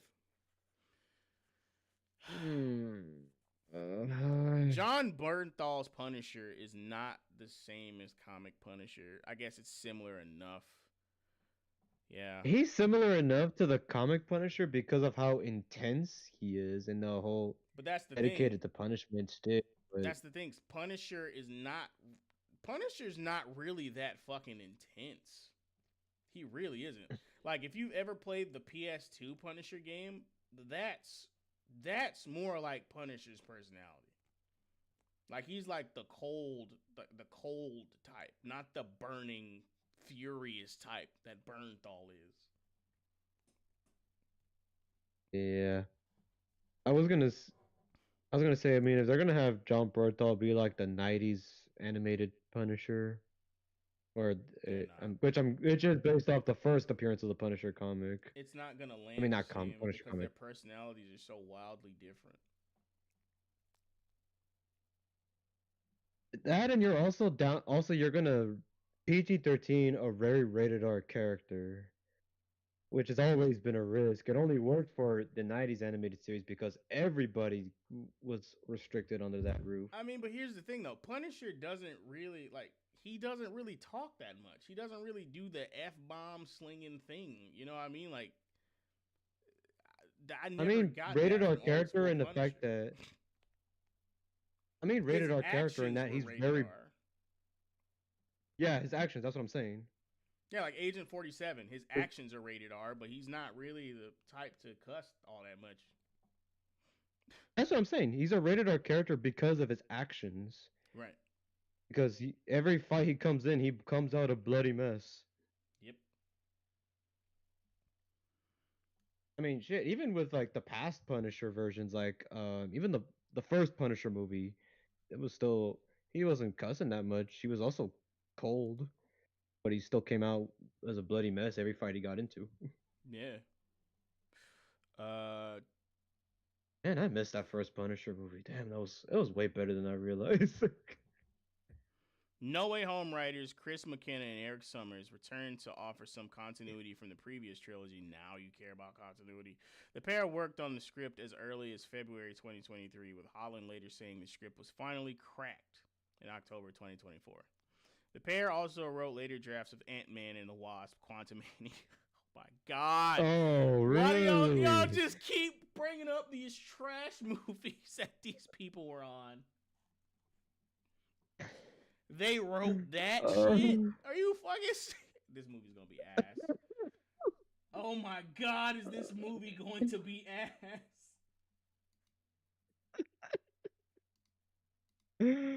Oh, I'm telling you, John Bernthal is hard carrying this. With I hope they McKenna, pay him for the back surgery he's gonna have to need.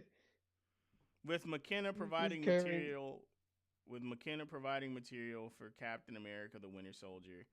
As old Marvel hands, they will be able to give the film a sense of a continuing Spider-Man story, while also establishing a new status quo should Peter fail to give MJ and Ned their memories back. Producers include Feige, naturally enough, and Pascal. The duo also shares producer credits on the previous MCU Spider-Man films. Avi Arad, Luis D'Esposito, and Rachel O'Connor are also listed as producers. Other crew include director of photography Brett Pollock and producer designer Charles Wood, editor Nat Sanders, and costume designer Sonia Milkovic Hayes, who also returns from No Way Home. Go ahead. I was gonna say, back to the Punisher comment. He's already hard. He was already hard carrying Daredevil Born Again. I can already tell just from his scenes with Matt Murdock, and now he's gonna be hard carrying this movie. You know, that's saying a lot. Secondly, all those. That's saying a lot because this rendition of Daredevil is actually really good. The actor plays Matt very well. The blind guy thing, he does it very well. From what I mean, saw. yeah, because because he's still Matt Murdock from the Netflix show, Yeah. and that show was the peak of Daredevil. So he's trying to, and that's saying a lot because Charlie Cox is trying to take that Daredevil and enduring the abuse of the Disney script. Oh God. He's a booty call for And John She-Hulk, Bernthal by is the way. Never forget that. yes, and that's even before mentioning the shit he has to go through in Born Again, Yeah. and the Kingpin getting emasculated for the 4th time. Lord. And somehow John Bernthal is so demanding enough of an actor that I'm guessing Disney's not allowed to touch his character. I'm guessing. Because somehow he skates by while the rest suffer. I don't know how or why. He must have a really good Maybe he's I guess so, or maybe he just threatens to leave every time they try to touch his character. Also, all those names you just listed off. Go ahead. I just wanted to say last thing. all those names you listed off, Feige, Pascal, Avi Arad, fuck all of them. They did not. I don't know why they keep getting named as producers. They did not make any fucking Spider-Man movie. I don't care if there's I don't care if Feige's name was in the 2002 credits. He did not make Spider-Man. Get out. And My Avi God. Arad is the reason that the '90s series and Spectacular got canceled. Fuck him. Oh my God. Why do good shows get canceled? I gotta. That's another. That's another video. That's another video. Good shows get canceled and good movies just somehow have to carry these parasites. No, Trash will get and 8 that take whole all the credit. seasons.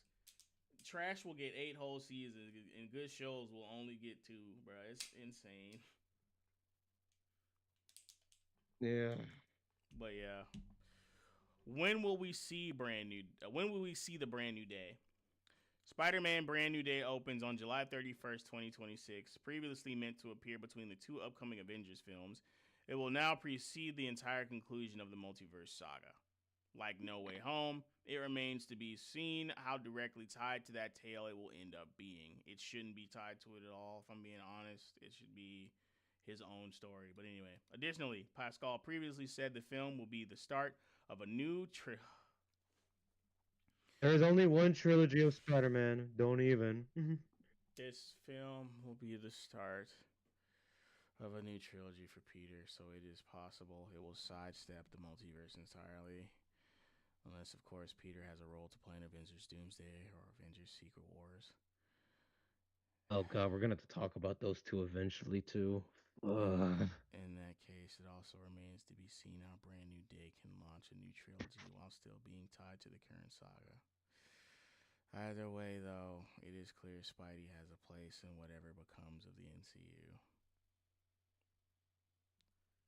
Bro, I'm just after hearing that they plan on making 3 more fucking enough is enough, bro. My boy just gonna keep on suffering, dog. I'm just, bro. We've gone on so I can't even talk about Metal Sonic versus Cell. I wanted to shit talk that death battle a lot. I'll have to shit talk it next Speaking- week. I was gonna say we also got another topic we haven't brought up. Which one? Captain. Oh my fucking god, dude. I guess we'll talk about that shit next week too. But the Cell versus Metal Sonic thing. The Cell versus Metal Sonic thing. We'll talk about that shit next week because I have to talk about Sonic fans and how fucking insufferable they are, especially the power scaling side. More so specifically the power scaling side because Sonic fans in general, if you just enjoy the character, I enjoy the character and I enjoy the games, are fine. But the fucking power scaling Sonic fans, dear God, y'all have brain damage, I swear to God. Anyway, I'm tired. It's almost 10 o'clock. I want to get off. I want to get off here now. So, anything you want to? I was about to say anything you want to say before we leave. Yes. If you guys want to check out a story that hasn't been butchered by Disney, check out my book, Seeds of the Next Century. I will pin the link to the top of the chat right now so that y'all can buy his shit. Buy his shit. Buy his shit. Buy his shit. Buy his shit. Oh. What? I was gonna say I also have a channel of my own. Still working on making more content on that channel, but don't worry, I have not forgotten. You will see more from me on that side of YouTube soon. Buy his shit. Buy his shit. And please buy my book. Oh, and write a Amazon review, please. If you read it. Buy his shit. Okay. Yes, it would support my book on the algorithm. It would also support Kaine's credibility. Which I'm not even worried about that, bro. You know how surprised I was to see my name in the author's credit or the writer's credit or editor's credit, whatever. I was very surprised to see my name there, dude. Holy shit. Anyway, That's gonna be it for your episode of the Monkey's Paw. Thank y'all for watching. I know I've been slow to get content out. I'm very sorry. I will be making videos again soon. I promise. At this point, I have no idea if I'll finish the Devil May Cry review because I keep getting struck down by fucking YouTube before I even post the videos now. I don't know what to do. Maybe I'll post them on my Buy Me a Coffee or something. But yeah, You could also post on Rumble too. yeah, I could do that. I could post it on Odyssey, Rumble, one of those. But yeah, appreciate y'all for watching. Tell your friends, like, share, subscribe, all that if you haven't already. Blah blah blah. But yeah, man. You know, anything else? I think we're good. Peace out, y'all. Peace, guys.